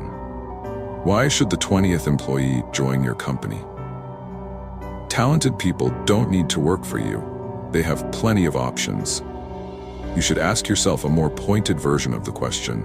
Why would someone join your company as its 20th engineer when she could go work at Google for more money and more prestige? Here are some bad answers. Your stock options will be worth more here than elsewhere. You'll get to work with the smartest people in the world. You can help solve the world's most challenging problems. What's wrong with valuable stock, smart people, or pressing problems? Nothing, but every company makes these same claims, so they won't help you stand out. General and undifferentiated pitches don't say anything about why a recruit should join your company instead of many others. The only good answers are specific to your company, so you won't find them in this book. But there are 2 general kinds of good answers. Answers about your mission and answers about your team. You'll attract the employees you need if you can explain why your mission is compelling. Not why it's important in general, but why you're doing something important that no one else is going to get done. That's the only thing that can make its importance unique.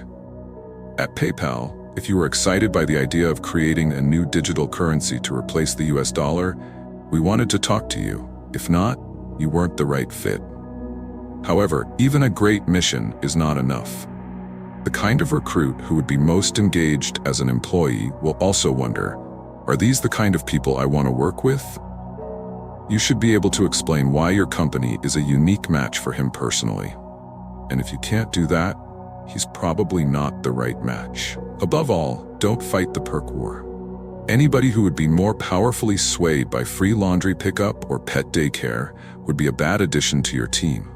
Just cover the basics like health insurance, and then promise what no others can: the opportunity to do irreplaceable work on a unique problem alongside great people. You probably can't be the Google of 2014 in terms of compensation or perks, but you can be like the Google of 1999 if you already have good answers about your mission and team. What's under Silicon Valley's hoodies? From the outside, everyone in your company should be different in the same way. Unlike people on the East Coast, who all wear the same skinny jeans or pinstriped suits, depending on their industry, young people in Mountain View and Palo Alto go to work wearing t-shirts. It's a cliche that tech workers don't care about what they wear, but if you look closely at those t-shirts, you'll see the logos of the wearers' companies, and tech workers care about those very much. What makes a startup employee instantly distinguishable to outsiders is the branded t-shirt or hoodie that makes him look the same as his coworkers. The startup uniform encapsulates a simple but essential principle. Everyone at your company should be different in the same way. A tribe of like-minded people, fiercely devoted to the company's mission.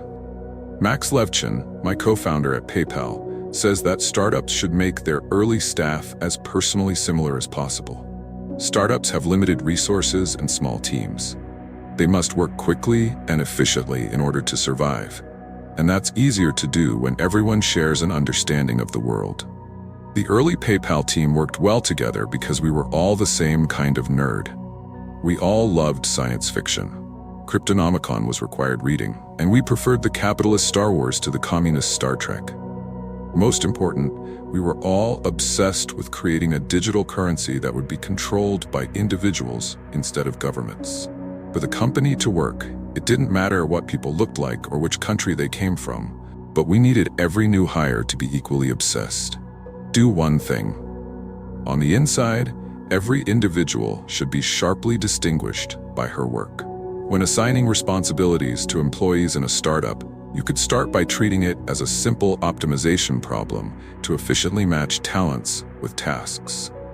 But even if you could somehow get this perfectly right, any given solution would quickly break down. Partly that's because startups have to move fast, so individual roles can't remain static for long. But it's also because job assignments aren't just about the relationships between workers and tasks. They're also about relationships between employees. The best thing I did as a manager at PayPal was to make every person in the company responsible for doing just one thing. Every employee's one thing was unique, and everyone knew I would evaluate him only on that one thing. I had started doing this just to simplify the task of managing people. But then I noticed a deeper result. Defining roles reduced conflict. Most fights inside a company happen when colleagues compete for the same responsibilities. Startups face an especially high risk of this, since job roles are fluid at the early stages. Eliminating competition makes it easier for everyone to build the kinds of long-term relationships that transcend mere professionalism. More than that, internal peace is what enables a startup to survive at all. When a startup fails, we often imagine it succumbing to predatory rivals in a competitive ecosystem. But every company is also its own ecosystem, and factional strife makes it vulnerable to outside threats. Internal conflict is like an autoimmune disease. The technical cause of death may be pneumonia, but the real cause remains hidden from plain view. Of cults and consultants. In the most intense kind of organization, members hang out only with other members. They ignore their families and abandon the outside world.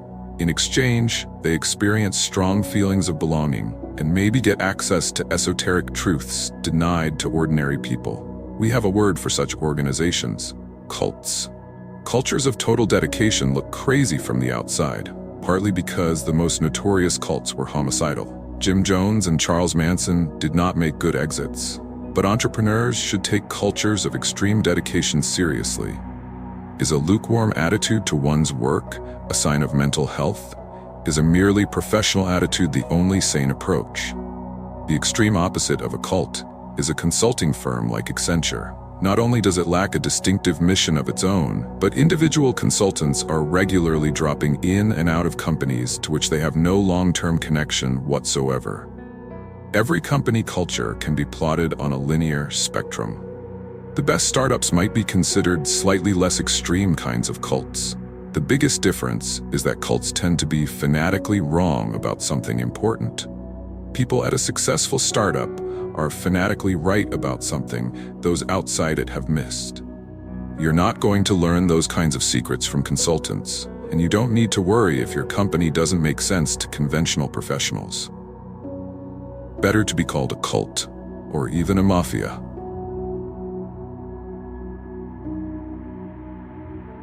Zero 1. Chapter 11. If you build it, will they come? Even though sales is everywhere, most people underrate its importance. Silicon Valley underrates it more than most. The geek classic, The Hitchhiker's Guide to the Galaxy, even explains the founding of our planet as a reaction against salesmen. When an imminent catastrophe requires the evacuation of humanity's original home, the population escapes on 3 giant ships. The thinkers, leaders, and achievers take the A ship. The salespeople and consultants get the B ship. And the workers and artisans take the C ship. The B ship leaves first, and all its passengers rejoice vainly. But the salespeople don't realize they are caught in a ruse. The A ship and C ship people had always thought that the B ship people were useless, so they conspired to get rid of them. And it was the B ship that landed on Earth. Distribution may not matter in fictional worlds, but it matters in ours. We underestimate the importance of distribution, a catch-all term for everything it takes to sell a product, because we share the same bias the A ship and C ship people had. Salespeople and other middlemen supposedly get in the way, and distribution should flow magically from the creation of a good product.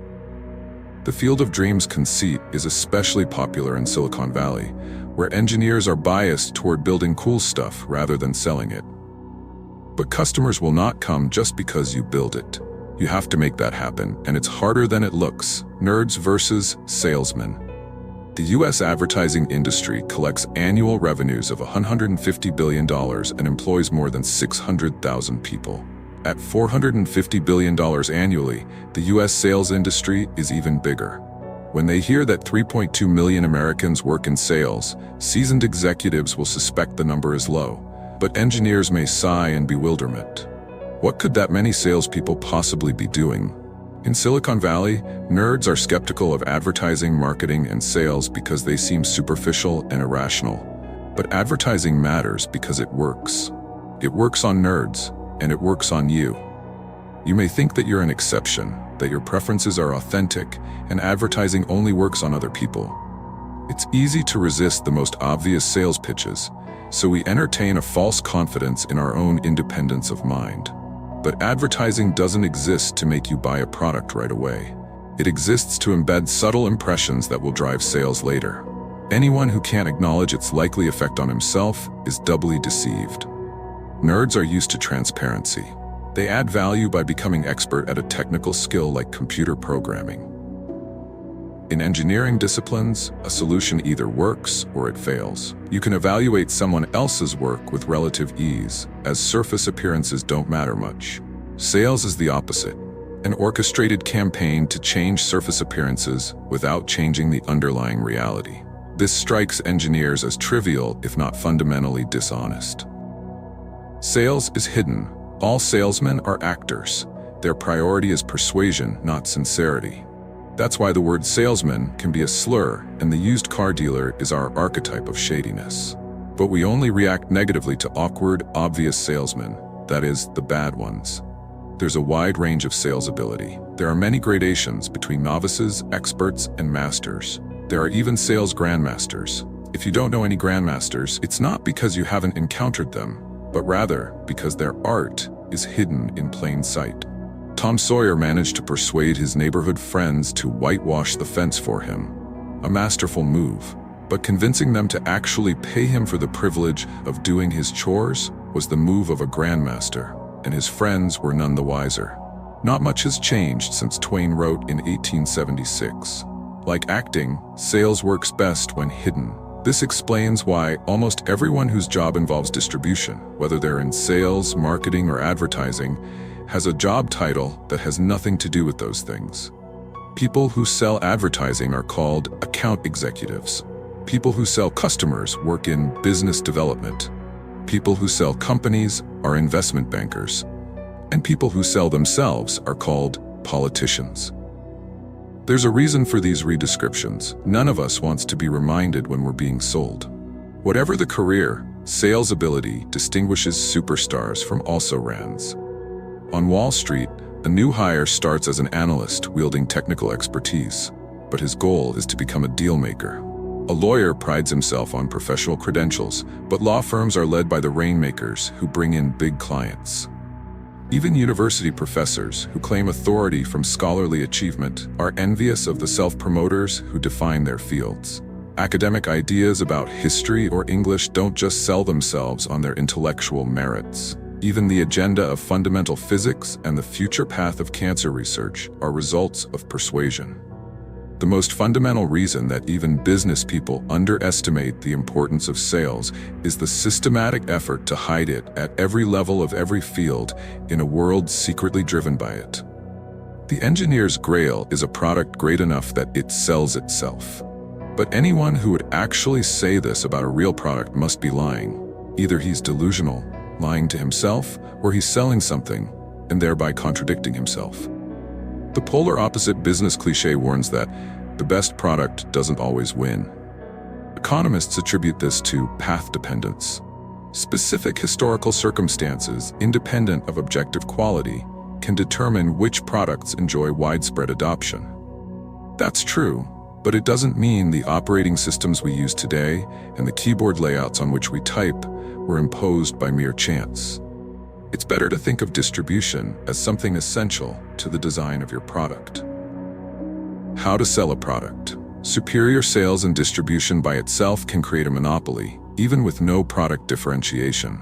The converse is not true, no matter how strong your product. Even if it easily fits into already established habits, and anybody who tries it likes it immediately, you must still support it with a strong distribution plan. Two metrics set the limits for effective distribution. The total net profit that you earn on average over the course of your relationship with a customer. Customer lifetime value, or CLV, must exceed the amount you spend on average to acquire a new customer. Customer acquisition cost, or CAC. In general, the higher the price of your product, the more you have to spend to make a sale, and the more it makes sense to spend it. Distribution methods can be plotted on a continuum. Complex sales. If your average sale is 7 figures or more, every detail of every deal requires close personal attention. It might take months to develop the right relationships. You might make a sale only once every year or two. Then you'll usually have to follow up during installation and service the product long after the deal is done. It's hard to do, but this kind of complex sales is the only way to sell some of the most valuable products. SpaceX shows that it can be done. Within just a few years of launching his rocket startup, Elon Musk persuaded NASA to sign billion-dollar contracts to replace the decommissioned space shuttle with a newly designed vessel from SpaceX. Politics matters in big deals just as much as technological ingenuity, so this wasn't easy. SpaceX employs more than 3,000 people, mostly in California. The traditional U.S. aerospace industry employs more than 500,000 people, spread throughout all 50 states. Unsurprisingly, members of Congress don't want to give up federal funds going to their home districts.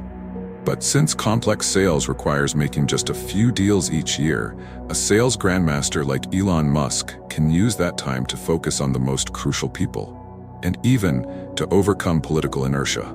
Complex sales works best when you don't have salesmen at all. Palantir, the data analytics company I co-founded with my law school classmate Alex Karp, doesn't employ anyone separately tasked with selling its product. Instead, Alex, who is Palantir's CEO, spends 25 days a month on the road, meeting with clients and potential clients. Our deal sizes range from $1 million to $100 million. At that price point, buyers want to talk to the CEO, not the VP of sales. Businesses with complex sales models succeed if they achieve 50 to 100% year-over-year growth over the course of a decade. This will seem slow to any entrepreneur dreaming of viral growth. You might expect revenue to increase 10x as soon as customers learn about an obviously superior product. But that almost never happens. Good enterprise sales strategy starts small, as it must. A new customer might agree to become your biggest customer, but they'll rarely be comfortable signing a deal completely out of scale with what you've sold before. Once you have a pool of reference customers who are successfully using your product, then you can begin the long and methodical work of hustling toward ever bigger deals. Personal sales. Most sales are not particularly complex. Average deal sizes might range between $10,000 and $100,000. And usually the CEO won't have to do all the selling himself. The challenge here isn't about how to make any particular sale, but how to establish a process by which a sales team of modest size can move the product to a wide audience. In 2008, Box had a good way for companies to store their data safely and accessibly in the cloud. But people didn't know they needed such a thing. Cloud computing hadn't caught on yet. That summer, Blake was hired as Box's third salesperson to help change that. Starting with small groups of users who had the most acute file-sharing problems, Box's sales reps built relationships with more and more users in each client company.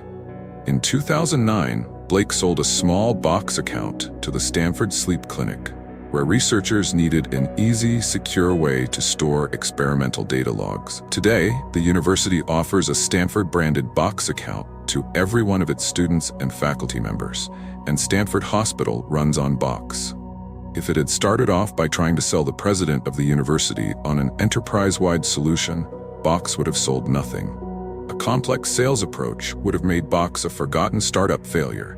Instead, personal sales made it a multi-billion-dollar business. Sometimes the product itself is a kind of distribution. ZocDoc is a founders fund portfolio company that helps people find and book medical appointments online. The company charges doctors a few $100s per month to be included in its network. With an average deal size of just a few $1,000s, ZocDoc needs lots of salespeople, so many that they have an internal recruiting team to do nothing but hire more. But making personal sales to doctors doesn't just bring in revenue.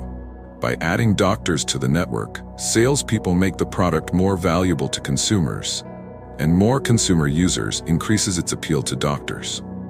More than 5 million people already use the service each month, and if it can continue to scale its network to include a majority of practitioners, it will become a fundamental utility for the U.S. healthcare industry.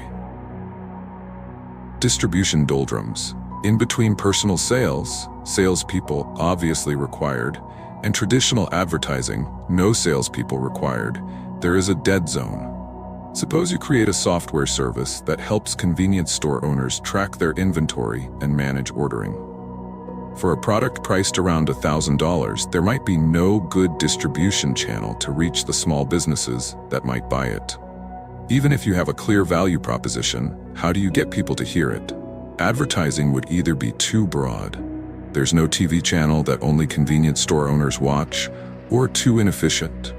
On its own, an ad in convenience store news probably won't convince any owner to part with $1,000 a year. The product needs a personal sales effort, but at that price point, you simply don't have the resources to send an actual person to talk to every prospective customer. This is why so many small and medium-sized businesses don't use tools that bigger firms take for granted. It's not that small business proprietors are unusually backward, or that good tools don't exist. Distribution is the hidden bottleneck. Marketing and advertising. Marketing and advertising work for relatively low-priced products that have mass appeal but lack any method of viral distribution. Procter & Gamble can't afford to pay salespeople to go door-to-door selling laundry detergent. P&G does employ salespeople to talk to grocery chains and large retail outlets, since one detergent sale made to these buyers might mean 100,000 one-gallon bottles. To reach its end user, a packaged goods company has to produce television commercials, print coupons in newspapers, and design its product boxes to attract attention. Advertising can work for startups too, but only when your customer acquisition costs and customer lifetime value make every other distribution channel uneconomical. Consider e-commerce startup Warby Parker, which designs and sells fashionable prescription eyeglasses online instead of contracting sales out to retail eyewear distributors. Each pair starts at around $100, so assuming the average customer buys a few pairs in her lifetime, the company's CLV is a few $100s. That's too little to justify personal attention on every transaction. But at the other extreme, $100 physical products don't exactly go viral. By running advertisements and creating quirky TV commercials, Warby is able to get its better, less expensive offerings in front of millions of eyeglass-wearing customers. The company states plainly on its website that TV is a great big megaphone, and when you can only afford to spend dozens of dollars acquiring a new customer, you need the biggest megaphone you can find. Every entrepreneur envies a recognizable ad campaign, but startups should resist the temptation to compete with bigger companies in the endless contest to put on the most memorable TV spots or the most elaborate PR stunts. I know this from experience. At PayPal, we hired James Doohan, who played Scotty on Star Trek, to be our official spokesman. When we released our first software for the Palm Pilot, we invited journalists to an event where they could hear James recite this immortal line. "I've been beaming people up my whole career, but this is the first time I've ever been able to beam money." It flopped. The few who actually came to cover the event weren't impressed. We were all nerds, so we had thought Scotty, the chief engineer, could speak with more authority than, say, Captain Kirk. Just like a salesman, Kirk was always showboating out in some exotic locale and leaving it up to the engineers to bail him out of his own mistakes. We were wrong. When Priceline.com cast William Shatner, the actor who played Kirk in a famous series of TV spots, it worked for them. But by then, Priceline was a major player. No early-stage startup can match big companies' advertising budgets. Captain Kirk truly is in a league of his own. Viral marketing. A product is viral if its core functionality encourages users to invite their friends to become users too. This is how Facebook and PayPal both grew quickly. Every time someone shares with a friend or makes a payment, they naturally invite more and more people into the network. This isn't just cheap, it's fast too. If every new user leads to more than one additional user, you can achieve a chain reaction of exponential growth. The ideal viral loop should be as quick and frictionless as possible. Funny YouTube videos or internet memes get millions of views very quickly because they have extremely short cycle times. People see the kitten, feel warm inside, and forward it to their friends in a matter of seconds. At PayPal, our initial user base was 24 people, all of whom worked at PayPal. Acquiring customers through banner advertising proved too expensive. However, by directly paying people to sign up and then paying them more to refer friends, we achieved extraordinary growth. This strategy cost us $20 per customer, but it also led to 7% daily growth, which meant that our user base nearly doubled every 10 days. After 4 or 5 months, we had hundreds of thousands of users, and a viable opportunity to build a great company by servicing money transfers for small fees that ended up greatly exceeding our customer acquisition cost. Whoever is first to dominate the most important segment of a market with viral potential will be the last mover in the whole market. At PayPal, we didn't want to acquire more users at random. We wanted to get the most valuable users first. The most obvious market segment in email-based payments was the millions of immigrants still using Western Union to wire money to their families back home. Our product made that effortless, but the transactions were too infrequent. We needed a smaller niche market segment with a higher velocity of money, a segment we found in eBay power sellers, the professional vendors who sold goods online through eBay's auction marketplace. There were 20,000 of them. Most had multiple auctions ending each day, and they bought almost as much as they sold. which meant a constant stream of payments. And because eBay's own solution to the payment problem was terrible, these merchants were extremely enthusiastic early adopters. Once PayPal dominated this segment and became the payments platform for eBay, there was no catching up on eBay or anywhere else. The power law of distribution. One of these methods is likely to be far more powerful than every other for any given business. Distribution follows a power law of its own. This is counterintuitive for most entrepreneurs, who assume that more is more. But the kitchen sink approach, employ a few salespeople, place some magazine ads, and try to add some kind of viral functionality to the product as an afterthought, doesn't work. Most businesses get zero distribution channels to work. Poor sales rather than bad product is the most common cause of failure. If you can get just one distribution channel to work, you have a great business. If you try for several but don't nail one, you're finished. Selling to non-customers. Your company needs to sell more than its product. You must also sell your company to employees and investors. There is a human resources version of the lie that great products sell themselves. This company is so good that people will be clamoring to join it. And there's a fundraising version too. This company is so great that investors will be banging down our door to invest. Clamor and frenzy are very real, but they rarely happen without calculated recruiting and pitching beneath the surface.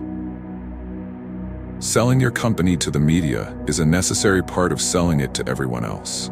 Nerds who instinctively mistrust the media often make the mistake of trying to ignore it. But just as you can never expect people to buy a superior product merely on its obvious merits without any distribution strategy, you should never assume that people will admire your company without a public relations strategy. Even if your particular product doesn't need media exposure to acquire customers because you have a viral distribution strategy, the press can help attract investors and employees. 0 to 1. Chapter 12: Man and Machine. As mature industries stagnate, information technology has advanced so rapidly that it has now become synonymous with technology itself. Today, more than 1.5 billion people enjoy instant access to the world's knowledge using pocket-sized devices. Every one of today's smartphones has thousands of times more processing power than the computers that guided astronauts to the moon. And if Moore's law continues apace, tomorrow's computers will be even more powerful. Computers already have enough power to outperform people in activities we used to think of as distinctively human. In 1997, IBM's Deep Blue defeated world chess champion Garry Kasparov. Jeopardy's best-ever contestant, Ken Jennings, succumbed to IBM's Watson in 2011. And Google's self-driving cars are already on California roads today. Dale Earnhardt Jr. needn't feel threatened by them, but The Guardian worries, on behalf of the millions of chauffeurs and cabbies in the world, that self-driving cars could drive the next wave of unemployment. Everyone expects computers to do more in the future, so much more that some wonder, 30 years from now, will there be anything left for people to do? Software is eating the world, venture capitalist Mark Andreessen has announced with a tone of inevitability. VC Andy Kessler sounds almost gleeful when he explains that the best way to create productivity is to get rid of people. Forbes captured a more anxious attitude when it asked readers, "Will a machine replace you?" Futurists can seem like they hope the answer is yes. Luddites are so worried about being replaced that they would rather we stop building new technology altogether. Neither side questions the premise that better computers will necessarily replace human workers. But that premise is wrong. Computers are complements for humans, not substitutes. The most valuable businesses of coming decades will be built by entrepreneurs who seek to empower people, rather than try to make them obsolete. Substitution versus complementarity. 15 years ago, American workers were worried about competition from cheaper Mexican substitutes, and that made sense, because humans really can substitute for each other. Today, people think they can hear Ross Perot's giant sucking sound once more, but they trace it back to server farms somewhere in Texas, instead of cut-rate factories in Tijuana. Americans fear technology in the near future, because they see it as a replay of the globalization of the near past. But the situations are very different. People compete for jobs and for resources. Computers compete for neither. Globalization means substitution. When Perot warned about foreign competition, both George H.W. Bush and Bill Clinton preached the gospel of free trade. Since every person has a relative strength at some particular job, in theory, the economy maximizes wealth when people specialize according to their advantages and then trade with each other. In practice, it's not unambiguously clear how well free trade has worked, for many workers at least. Gains from trade are greatest when there's a big discrepancy in comparative advantage. But the global supply of workers willing to do repetitive tasks for an extremely small wage is extremely large. People don't just compete to supply labor, they also demand the same resources. While American consumers have benefited from access to cheap toys and textiles from China, they've had to pay higher prices for the gasoline newly desired by millions of Chinese motorists. Whether people eat shark fins in Shanghai or fish tacos in San Diego, they all need food and they all need shelter. And desire doesn't stop at subsistence. People will demand ever more as globalization continues. Now that millions of Chinese peasants can finally enjoy a secure supply of basic calories, they want more of them to come from pork instead of just grain. The convergence of desire is even more obvious at the top. All oligarchs have the same taste in crystal, from Petersburg to Pyongyang. Technology means complementarity. Now think about the prospect of competition from computers instead of competition from human workers. On the supply side, computers are far more different from people than any two people are different from each other. Men and machines are good at fundamentally different things. People have intentionality. We form plans and make decisions in complicated situations. We're less good at making sense of enormous amounts of data. Computers are exactly the opposite. They excel at efficient data processing, but they struggle to make basic judgments that would be simple for any human. To understand the scale of this variance, consider another of Google's computer for human substitution projects. In 2012, one of their supercomputers made headlines when, after scanning 10 million thumbnails of YouTube videos, it learned to identify a cat with 75% accuracy. That seems impressive, until you remember that an average 4-year-old can do it flawlessly. When a cheap laptop beats the smartest mathematicians at some tasks, but even a supercomputer with 16,000 CPUs can't beat a child at others, you can tell that humans and computers are not just more or less powerful than each other. They're categorically different. The stark differences between man and machine mean that gains from working with computers are much higher than gains from trade with other people. We don't trade with computers anymore than we trade with livestock or lamps. And that's the point. Computers are tools, not rivals. The differences are even deeper on the demand side. Unlike people in industrializing countries, computers don't yearn for more luxurious foods or beachfront villas in Cap Ferrat. All they require is a nominal amount of electricity, which they're not even smart enough to want. When we design new computer technology to help solve problems, we get all the efficiency gains of a hyper-specialized trading partner without having to compete with it for resources. Properly understood, technology is the one way for us to escape competition in a globalizing world. As computers become more and more powerful, they won't be substitutes for humans, they'll be complements. Complementary businesses. Complementarity between computers and humans isn't just a macro-scale fact. It's also the path to building a great business. I came to understand this from my experience at PayPal. In mid-2000, we had survived the dot-com crash and we were growing fast, but we faced one huge problem. We were losing upwards of $10 million to credit card fraud every month. Since we were processing hundreds or even thousands of transactions per minute, we couldn't possibly review each one. No human quality control team could work that fast. So we did what any group of engineers would do. We tried to automate a solution. First, Max Levchin assembled an elite team of mathematicians to study the fraudulent transfers in detail. Then we took what we learned and wrote software to automatically identify and cancel bogus transactions in real time. But it quickly became clear that this approach wouldn't work either. After an hour or two, the thieves would catch on and change their tactics. We were dealing with an adaptive enemy, and our software couldn't adapt in response. The fraudsters' adaptive evasions fooled our automatic detection algorithms, but we found that they didn't fool our human analysts as easily. So Max and his engineers rewrote the software to take a hybrid approach. The computer would flag the most suspicious transactions on a well-designed user interface, and human operators would make the final judgment as to their legitimacy. Thanks to this hybrid system, we named it Igor. After the Russian fraudster who bragged that we'd never be able to stop him, we turned our first quarterly profit in the first quarter of 2002, as opposed to a quarterly loss of $29.3 million 1 year before. The FBI asked us if we'd let them use Igor to help detect financial crime, and Max was able to boast, grandiosely but truthfully, that he was the Sherlock Holmes of the Internet underground. This kind of man-machine symbiosis enabled PayPal to stay in business, which in turn enabled hundreds of thousands of small businesses to accept the payments they needed to thrive on the internet. None of it would have been possible without the man-machine solution, even though most people would never see it or even hear about it.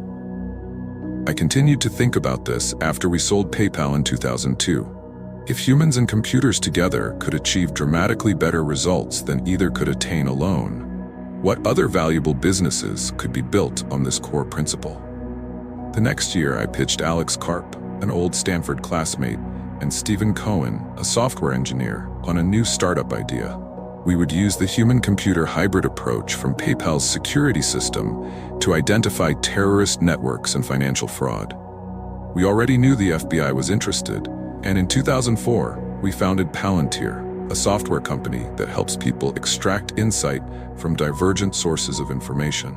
The company is on track to book sales of $1 billion in 2014, and Forbes has called Palantir software the killer app for its rumored role in helping the government locate Osama bin Laden. We have no details to share from that operation, but we can say that neither human intelligence by itself nor computers alone will be able to make us safe. America's two biggest spy agencies take opposite approaches. The Central Intelligence Agency is run by spies who privilege humans. The National Security Agency is run by generals who prioritize computers. CIA analysts have to wade through so much noise that it's very difficult to identify the most serious threats. NSA computers can process huge quantities of data, but machines alone cannot authoritatively determine whether someone is plotting a terrorist act. Palantir aims to transcend these opposing biases. Its software analyzes the data the government feeds it, phone records of radical clerics in Yemen, or bank accounts linked to terror cell activity, for instance, and flags suspicious activities for a trained analyst to review.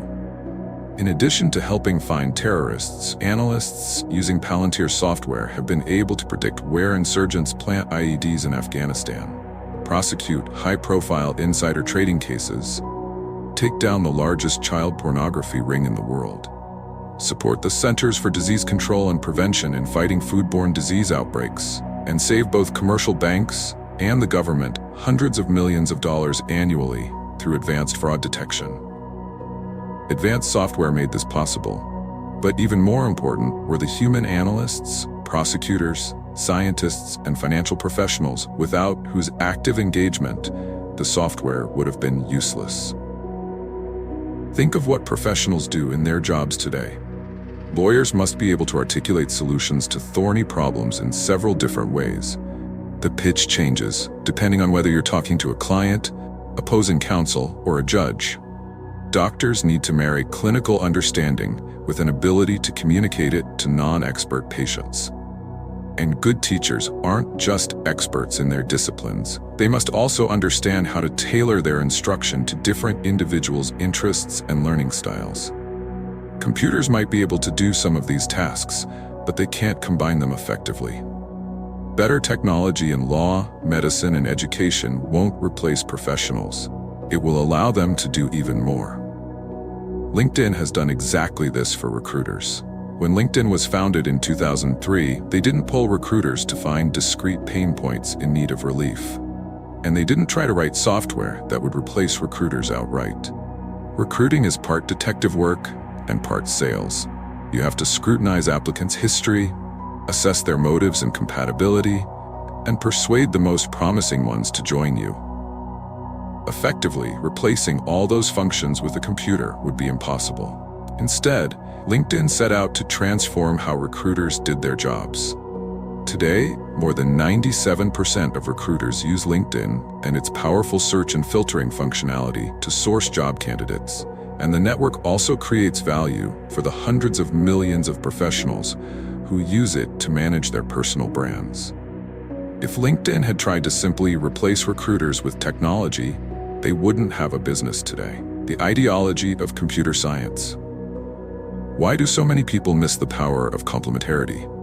It starts in school. Software engineers tend to work on projects that replace human efforts because that's what they're trained to do. Academics make their reputations through specialized research. Their primary goal is to publish papers, and publication means respecting the limits of a particular discipline. For computer scientists, that means reducing human capabilities into specialized tasks that computers can be trained to conquer one by one. Just look at the trendiest fields in computer science today. The very term machine learning evokes imagery of replacement, and its boosters seem to believe that computers can be taught to perform almost any task, so long as we feed them enough training data. Any user of Netflix or Amazon has experienced the results of machine learning firsthand. Both companies use algorithms to recommend products based on your viewing and purchase history. Feed them more data, and the recommendations get ever better. Google Translate works the same way, providing rough but serviceable translations into any of the 80 languages it supports. Not because the software understands human language, but because it has extracted patterns through statistical analysis of a huge corpus of text. The other buzzword that epitomizes a bias toward substitution is big data. Today's companies have an insatiable appetite for data, mistakenly believing that more data always creates more value. But big data is usually dumb data.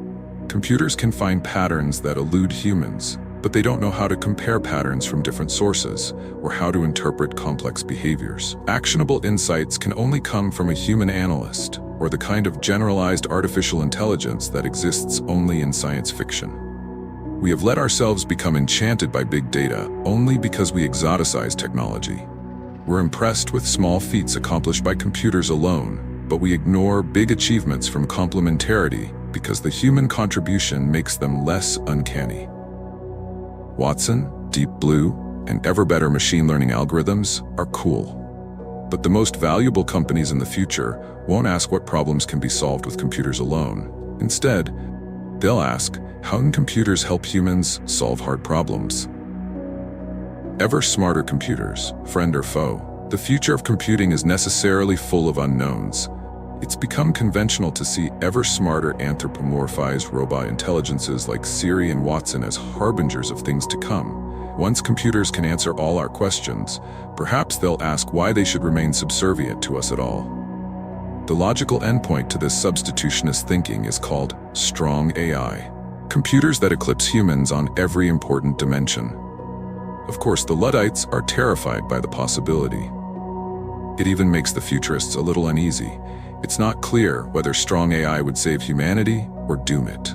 Technology is supposed to increase our mastery over nature and reduce the role of chance in our lives.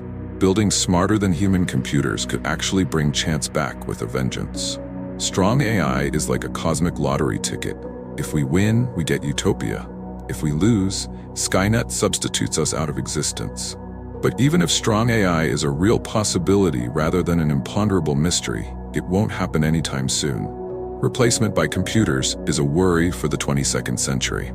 Indefinite fears about the far future shouldn't stop us from making definite plans today.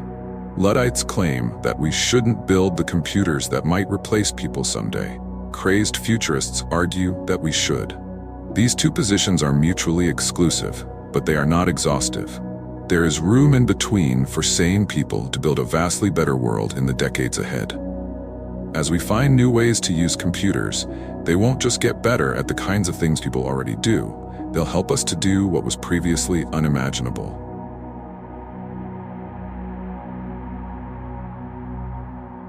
Zero to One, Chapter 13, Seeing Green. At the start of the 21st century, everyone agreed that the next big thing was clean technology. It had to be. In Beijing, the smog had gotten so bad that people couldn't see from building to building. Even breathing was a health risk. Bangladesh, with its arsenic-laden water wells, was suffering what the New York Times called the biggest mass poisoning in history. In the US, Hurricanes Ivan and Katrina were said to be harbingers of the coming devastation from global warming. Al Gore implored us to attack these problems with the urgency and resolve that has previously been seen only when nations mobilized for war.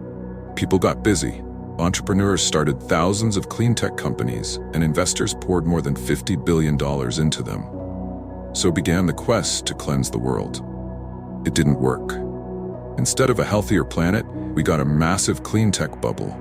Solyndra is the most famous green ghost, but most clean tech companies met similarly disastrous ends. More than 40 solar manufacturers went out of business or filed for bankruptcy in 2012 alone. The leading index of alternative energy companies shows the bubble's dramatic deflation. Why did clean tech fail? Conservatives think they already know the answer. As soon as green energy became a priority for the government, it was poisoned. But there really were, and there still are, good reasons for making energy a priority. And the truth about clean tech is more complex and more important than government failure. Most clean tech companies crashed because they neglected one or more of the 7 questions that every business must answer. 1. The engineering question. Can you create breakthrough technology instead of incremental improvements? 2. The timing question. Is now the right time to start your particular business? 3. The monopoly question. Are you starting with a big share of a small market? 4. The people question. Do you have the right team? 5. The distribution question. Do you have a way to not just create, but deliver your product? 6. The durability question. Will your market position be defensible 10 and 20 years into the future? 7. The secret question. Have you identified a unique opportunity that others don't see? We've discussed these elements before. Whatever your industry, any great business plan must address every one of them. If you don't have good answers to these questions, you'll run into lots of bad luck and your business will fail. If you nail all 7, you'll master fortune and succeed. Even getting 5 or 6 correct might work. But the striking thing about the clean tech bubble was that people were starting companies with 0 good answers, and that meant hoping for a miracle. It's hard to know exactly why any particular clean tech company failed, since almost all of them made several serious mistakes. But since any one of those mistakes is enough to doom your company, it's worth reviewing clean tech's losing scorecard in more detail. The engineering question. A great technology company should have proprietary technology an order of magnitude better than its nearest substitute. But clean tech companies rarely produce 2x, let alone 10x, improvements. Sometimes their offerings were actually worse than the products they sought to replace. Solyndra developed novel cylindrical solar cells, but to a first approximation, cylindrical cells are only 1 pi as efficient as flat ones. They simply don't receive as much direct sunlight. The company tried to correct for this deficiency by using mirrors to reflect more sunlight to hit the bottoms of the panels. But it's hard to recover from a radically inferior starting point. Companies must strive for 10x better, because merely incremental improvements often end up meaning no improvement at all for the end user. Suppose you develop a new wind turbine that's 20% more efficient than any existing technology when you test it in the laboratory. That sounds good at first, but the lab result won't begin to compensate for the expenses and risks faced by any new product in the real world. And even if your system really is 20% better on net for the customer who buys it, people are so used to exaggerated claims that you'll be met with skepticism when you try to sell it. Only when your product is 10x better can you offer the customer transparent superiority. The timing question. Clean tech entrepreneurs worked hard to convince themselves that their appointed hour had arrived. When he announced his new company in 2008, SpectraWatt CEO Andrew Wilson stated that the solar industry is akin to where the microprocessor industry was in the late 1970s. There is a lot to be figured out and improved. The second part was right, but the microprocessor analogy was way off. Ever since the first microprocessor was built in 1970, computing advanced not just rapidly, but exponentially. Look at Intel's early product release history.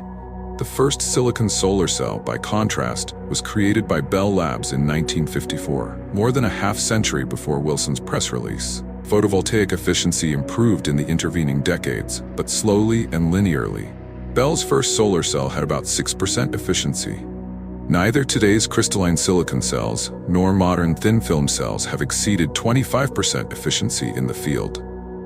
There were few engineering developments in the mid-2000s to suggest impending liftoff. Entering a slow-moving market can be a good strategy, but only if you have a definite and realistic plan to take it over. The failed clean tech companies had none. The monopoly question. In 2006, billionaire technology investor John Doerr announced that green is the new red, white, and blue. He could have stopped at red. As Doerr himself said, internet-sized markets are in the billions of dollars. The energy markets are in the trillions. What he didn't say is that huge trillion-dollar markets mean ruthless, bloody competition. Others echoed Doerr over and over. In the 2000s, I listened to dozens of clean tech entrepreneurs begin fantastically rosy PowerPoint presentations with all too true tales of trillion-dollar markets, as if that were a good thing. Clean tech executives emphasized the bounty of an energy market big enough for all comers, but each one typically believed that his own company had an edge. In 2006, Dave Pierce, CEO of solar manufacturer Mia Solar, admitted to a congressional panel that his company was just one of several very strong startups working on one particular kind of thin-film solar cell development. Minutes later, Pierce predicted that Mia Solar would become the largest producer of thin-film solar cells in the world within a year's time. That didn't happen, but it might not have helped them anyway. Thin film is just one of more than a dozen kinds of solar cells. Customers won't care about any particular technology unless it solves a particular problem in a superior way. And if you can't monopolize a unique solution for a small market, you'll be stuck with vicious competition. That's what happened to Mia Solar, which was acquired in 2013 for hundreds of millions of dollars, less than its investors had put into the company. Exaggerating your own uniqueness is an easy way to botch the monopoly question. Suppose you're running a solar company that successfully installed hundreds of solar panel systems with a combined power generation capacity of 100 megawatts. Since total US solar energy production capacity is 950 megawatts, you own 10.53% of the market. Congratulations, you tell yourself you're a player. But what if the US solar energy market isn't the relevant market? What if the relevant market is the global solar market with a production capacity of 18 gigawatts? Your 100 megawatts now makes you a very small fish indeed. Suddenly, you own less than 1% of the market. And what if the appropriate measure isn't global solar, but rather renewable energy in general? Annual production capacity from renewables is 420 gigawatts globally. You just shrank to 0.02% of the market. And compared to the total global power generation capacity of 15,000 gigawatts, your 100 megawatts is just a drop in the ocean. Clean tech entrepreneurs thinking about markets was hopelessly confused. They would rhetorically shrink their market in order to seem differentiated, only to turn around and ask to be valued based on huge, supposedly lucrative markets. But you can't dominate a submarket if it's fictional, and huge markets are highly competitive, not highly attainable. The people question. Energy problems are engineering problems, so you would expect to find nerds running clean tech companies. You'd be wrong. The ones that failed were run by shockingly non-technical teams. These salesman executives were good at raising capital and securing government subsidies, but they were less good at building products that customers wanted to buy. At Founders Fund, we saw this coming. The most obvious clue was sartorial. Clean tech executives were running around wearing suits and ties. This was a huge red flag, because real technologists wear t-shirts and jeans. So we instituted a blanket rule: pass on any company whose founders dressed up for pitch meetings. Maybe we still would have avoided these bad investments if we had taken the time to evaluate each company's technology in detail. But the team insight, never invest in a tech CEO that wears a suit, got us to the truth a lot faster. The best sales is hidden. There's nothing wrong with a CEO who can sell, but if he actually looks like a salesman, he's probably bad at sales and worse at tech. The distribution question. Clean tech companies effectively courted government and investors, but they often forgot about customers. They learned the hard way that the world is not a laboratory. Selling and delivering a product is at least as important as the product itself. Just ask Israeli electric vehicle startup Better Place, which from 2007 to 2012 raised and spent more than $800 million to build swappable battery packs and charging stations for electric cars. The company sought to create a green alternative that would lessen our dependence on highly polluting transportation technologies. And it did just that. At least by 1,000 cars, the number it sold before filing for bankruptcy. Even selling that many was an achievement, because each of those cars was very hard for customers to buy. For starters, it was never clear what you were actually buying. Better Place bought sedans from Renault and refitted them with electric batteries and electric motors. So, were you buying an electric Renault, or were you buying a Better Place? In any case, if you decided to buy one, you had to jump through a series of hoops. First, you needed to seek approval from Better Place. To get that, you had to prove that you lived close enough to a Better Place battery swapping station and promise to follow predictable routes. If you passed that test, you had to sign up for a fueling subscription in order to recharge your car. Only then could you get started learning the new behavior of stopping to swap out battery packs on the road. Better Place thought its technology spoke for itself, so they didn't bother to market it clearly. Reflecting on the company's failure, one frustrated customer asked, "Why wasn't there a billboard in Tel Aviv showing a picture of a Toyota Prius for 160,000 shekels and a picture of this car for 160,000 plus fuel for 4 years?" He still bought one of the cars, but unlike most people, he was a hobbyist who would do anything to keep driving it. Unfortunately, he can't. As the Better Place board of directors stated upon selling the company's assets for a meager $12 million in 2013, the technical challenges we overcame successfully, but the other obstacles we were not able to overcome. The durability question. Every entrepreneur should plan to be the last mover in her particular market. That starts with asking yourself, what will the world look like 10 and 20 years from now? And how will my business fit in? Few clean tech companies had a good answer. As a result, all their obituaries resemble each other.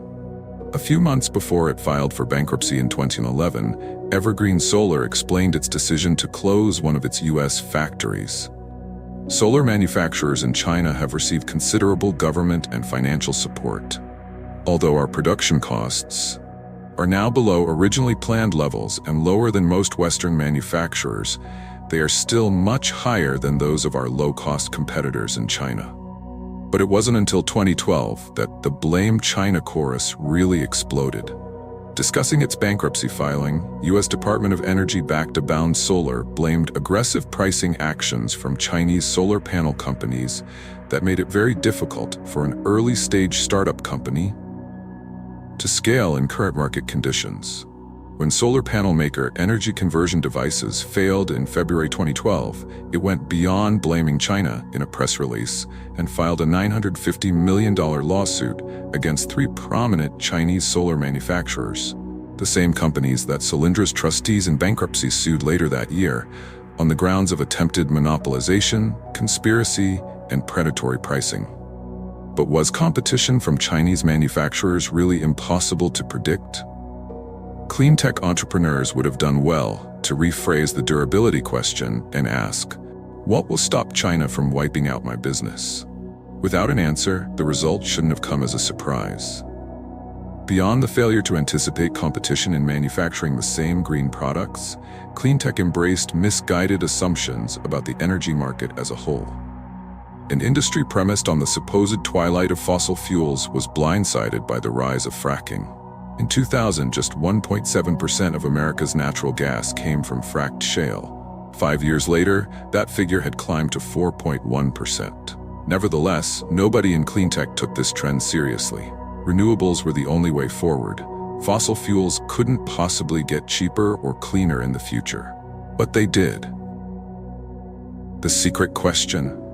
Every cleantech company justified itself with conventional truths about the need for a cleaner world. They deluded themselves into believing that an overwhelming social need for alternative energy solutions implied an overwhelming business opportunity for cleantech companies of all kinds. Consider how conventional it had become by 2006 to be bullish on solar. That year, President George W. Bush heralded a future of solar roofs that will enable the American family to be able to generate their own electricity. Investor and cleantech executive Bill Gross declared that the potential for solar is enormous. Suvi Sharma, then CEO of solar manufacturer Solaria, admitted that while there is a gold rush feeling to solar, there's also real gold here, or in our case, sunshine. But rushing to embrace the convention sent scores of solar panel companies, Q-Cells, Evergreen Solar, SpectraWatt, and even Gross's own Energy Innovations, to name just a few, from promising beginnings to bankruptcy court very quickly. Each of the casualties had described their bright futures using broad conventions on which everybody agreed. Great companies have secrets, specific reasons for success that other people don't see. The myth of social entrepreneurship. Cleantech entrepreneurs aimed for more than just success as most businesses define it. The cleantech bubble was the biggest phenomenon and the biggest flop in the history of social entrepreneurship. This philanthropic approach to business starts with the idea that corporations and nonprofits have until now been polar opposites. Corporations have great power, but they're shackled to the profit motive. Nonprofits pursue the public interest, but they're weak players in the wider economy. Social entrepreneurs aim to combine the best of both worlds and do well by doing good. Usually they end up doing neither. The ambiguity between social and financial goals doesn't help. But the ambiguity in the word social is even more of a problem. If something is socially good, is it good for society or merely seen as good by society? Whatever is good enough to receive applause from all audiences can only be conventional, like the general idea of green energy. Progress isn't held back by some difference between corporate greed and nonprofit goodness. Instead, we're held back by the sameness of both. Just as corporations tend to copy each other, nonprofits all tend to push the same priorities. Clean tech shows the result: hundreds of undifferentiated products, all in the name of one overbroad goal. Doing something different is what's truly good for society, and it's also what allows a business to profit by monopolizing a new market. The best projects are likely to be overlooked, not trumpeted by a crowd. The best problems to work on are often the ones nobody else even tries to solve. Tesla, 7 for 7. Tesla is one of the few clean tech companies started last decade to be thriving today. They rode the social buzz of clean tech better than anyone, but they got the 7 questions right, so their success is instructive. Technology. Tesla's technology is so good that other car companies rely on it. Daimler uses Tesla's battery packs, Mercedes-Benz uses a Tesla powertrain, Toyota uses a Tesla motor. General Motors has even created a task force to track Tesla's next moves. But Tesla's greatest technological achievement isn't any single part or component, but rather its ability to integrate many components into one superior product. The Tesla Model S sedan, elegantly designed from end to end, is more than the sum of its parts. Consumer Reports rated it higher than any other car ever reviewed, and both Motor Trend and Automobile magazines named it their 2013 Car of the Year. Timing. In 2009, it was easy to think that the government would continue to support clean tech. Green jobs were a political priority, federal funds were already earmarked, and Congress even seemed likely to pass cap-and-trade legislation. But where others saw generous subsidies that could flow indefinitely, Tesla CEO Elon Musk rightly saw a one-time-only opportunity. In January 2010, about a year and a half before Solyndra imploded under the Obama administration and politicized the subsidy question, Tesla secured a $465 million loan from the U.S. Department of Energy. A $500 million subsidy was unthinkable in the mid-2000s. It's unthinkable today. There was only one moment where that was possible, and Tesla played it perfectly. Monopoly. Tesla started with a tiny submarket that it could dominate, the market for high-end electric sports cars. Since the first Roadster rolled off the production line in 2008, Tesla sold only about 3,000 of them. But at $109,000 apiece, that's not trivial. Starting small allowed Tesla to undertake the necessary R&D to build the slightly less expensive Model S. And now Tesla owns the luxury electric sedan market too. They sold more than 20,000 sedans in 2013, and now Tesla is in prime position to expand to broader markets in the future. Team.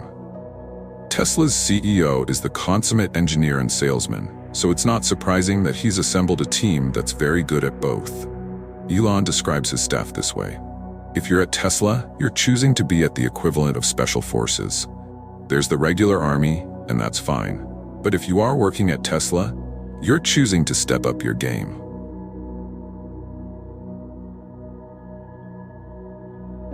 Zero to One. Chapter 14, The Founder's Paradox. Of the 6 people who started PayPal, 4 had built bombs in high school. 5 were just 23 years old or younger. 4 of us had been born outside the United States. 3 had escaped here from communist countries, Yupan from China, Luke Nosek from Poland, and Max Levchin from Soviet Ukraine. Building bombs was not what kids normally did in those countries at that time. The 6 of us could have been seen as eccentric. My first ever conversation with Luke was about how he'd just signed up for cryonics, to be frozen upon death in hope of medical resurrection. Max claimed to be without a country and proud of it. His family was put into diplomatic limbo when the USSR collapsed while they were escaping to the US. Russ Simmons had escaped from a trailer park to the top math and science magnet school in Illinois. Only Ken Howery fit the stereotype of a privileged American childhood. He was PayPal's sole Eagle Scout, but Kenny's peers thought he was crazy to join the rest of us and make just 1/3 of the salary he had been offered by a big bank. So even he wasn't entirely normal. The PayPal team in 1999. Are all founders unusual people, or do we just tend to remember and exaggerate whatever is most unusual about them? More important, which personal traits actually matter in a founder? This chapter is about why it's more powerful, but at the same time more dangerous for a company to be led by a distinctive individual instead of an interchangeable manager. The difference engine. Some people are strong, some are weak, some are geniuses, some are dullards, but most people are in the middle. Plot where everyone falls and you'll see a bell curve. Since so many founders seem to have extreme traits, you might guess that a plot showing only founders' traits would have fatter tails with more people at either end. But that doesn't capture the strangest thing about founders. Normally, we expect opposite traits to be mutually exclusive. A normal person can't be both rich and poor at the same time, for instance. But it happens all the time to founders. Startup CEOs can be cash poor, but millionaires on paper. They may oscillate between sullen jerkiness and appealing charisma. Almost all successful entrepreneurs are simultaneously insiders and outsiders. And when they do succeed, they attract both fame and infamy. When you plot them out, founders' traits appear to follow an inverse normal distribution. Where does this strange and extreme combination of traits come from? They could be present from birth, nature, or acquired from an individual's environment, nurture. But perhaps founders aren't really as extreme as they appear. Might they strategically exaggerate certain qualities? Or is it possible that everyone else exaggerates them? All of these effects can be present at the same time, and whenever present, they powerfully reinforce each other. The cycle usually starts with unusual people and ends with them acting and seeming even more unusual. As an example, take Sir Richard Branson, the billionaire founder of the Virgin Group. He could be described as a natural entrepreneur. Branson started his first business at age 16, and at just 22 he founded Virgin Records. But other aspects of his renown, the trademark lion's mane hairstyle for example, are less natural. One suspects he wasn't born with that exact look. As Branson has cultivated his other extreme traits, is kiteboarding with naked supermodels a PR stunt? Just a guy having fun? Both? The media has eagerly enthroned him. Branson is the Virgin King, the undisputed king of PR, the king of branding, and the king of the desert and space. When Virgin Atlantic Airways began serving passengers drinks with ice cubes shaped like Branson's face, he became the Ice King. Is Branson just a normal businessman who happens to be lionized by the media with the help of a good PR team? Or is he himself a born branding genius, rightly singled out by the journalists he is so good at manipulating? It's hard to tell. Maybe he's both. Another example is Sean Parker, who started out with the ultimate outsider status, criminal. Sean was a careful hacker in high school, but his father decided that Sean was spending too much time on the computer for a 16-year-old. So one day he took away Sean's keyboard mid-hack. Sean couldn't log out. The FBI noticed. Soon federal agents were placing him under arrest. Sean got off easy since he was a minor. If anything, the episode emboldened him. 3 years later, he co-founded Napster. The peer-to-peer file-sharing service amassed 10 million users in its first year, making it one of the fastest-growing businesses of all time. But the record companies sued and a federal judge ordered it shut down 20 months after opening. After a whirlwind period at the center, Sean was back to being an outsider again. Then came Facebook. Sean met Mark Zuckerberg in 2004, helped negotiate Facebook's first funding, and became the company's founding president. He had to step down in 2005 amid allegations of drug use, but this only enhanced his notoriety. Ever since Justin Timberlake portrayed him in The Social Network, Sean has been perceived as one of the coolest people in America. JT is still more famous, but when he visits Silicon Valley, people ask if he's Sean Parker. The most famous people in the world are founders too. Instead of a company, every celebrity founds and cultivates a personal brand.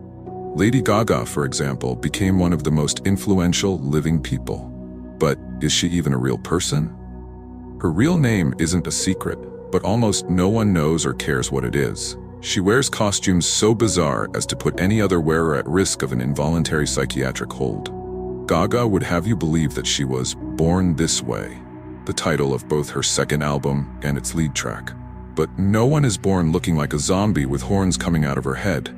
Gaga must therefore be a self-manufactured myth.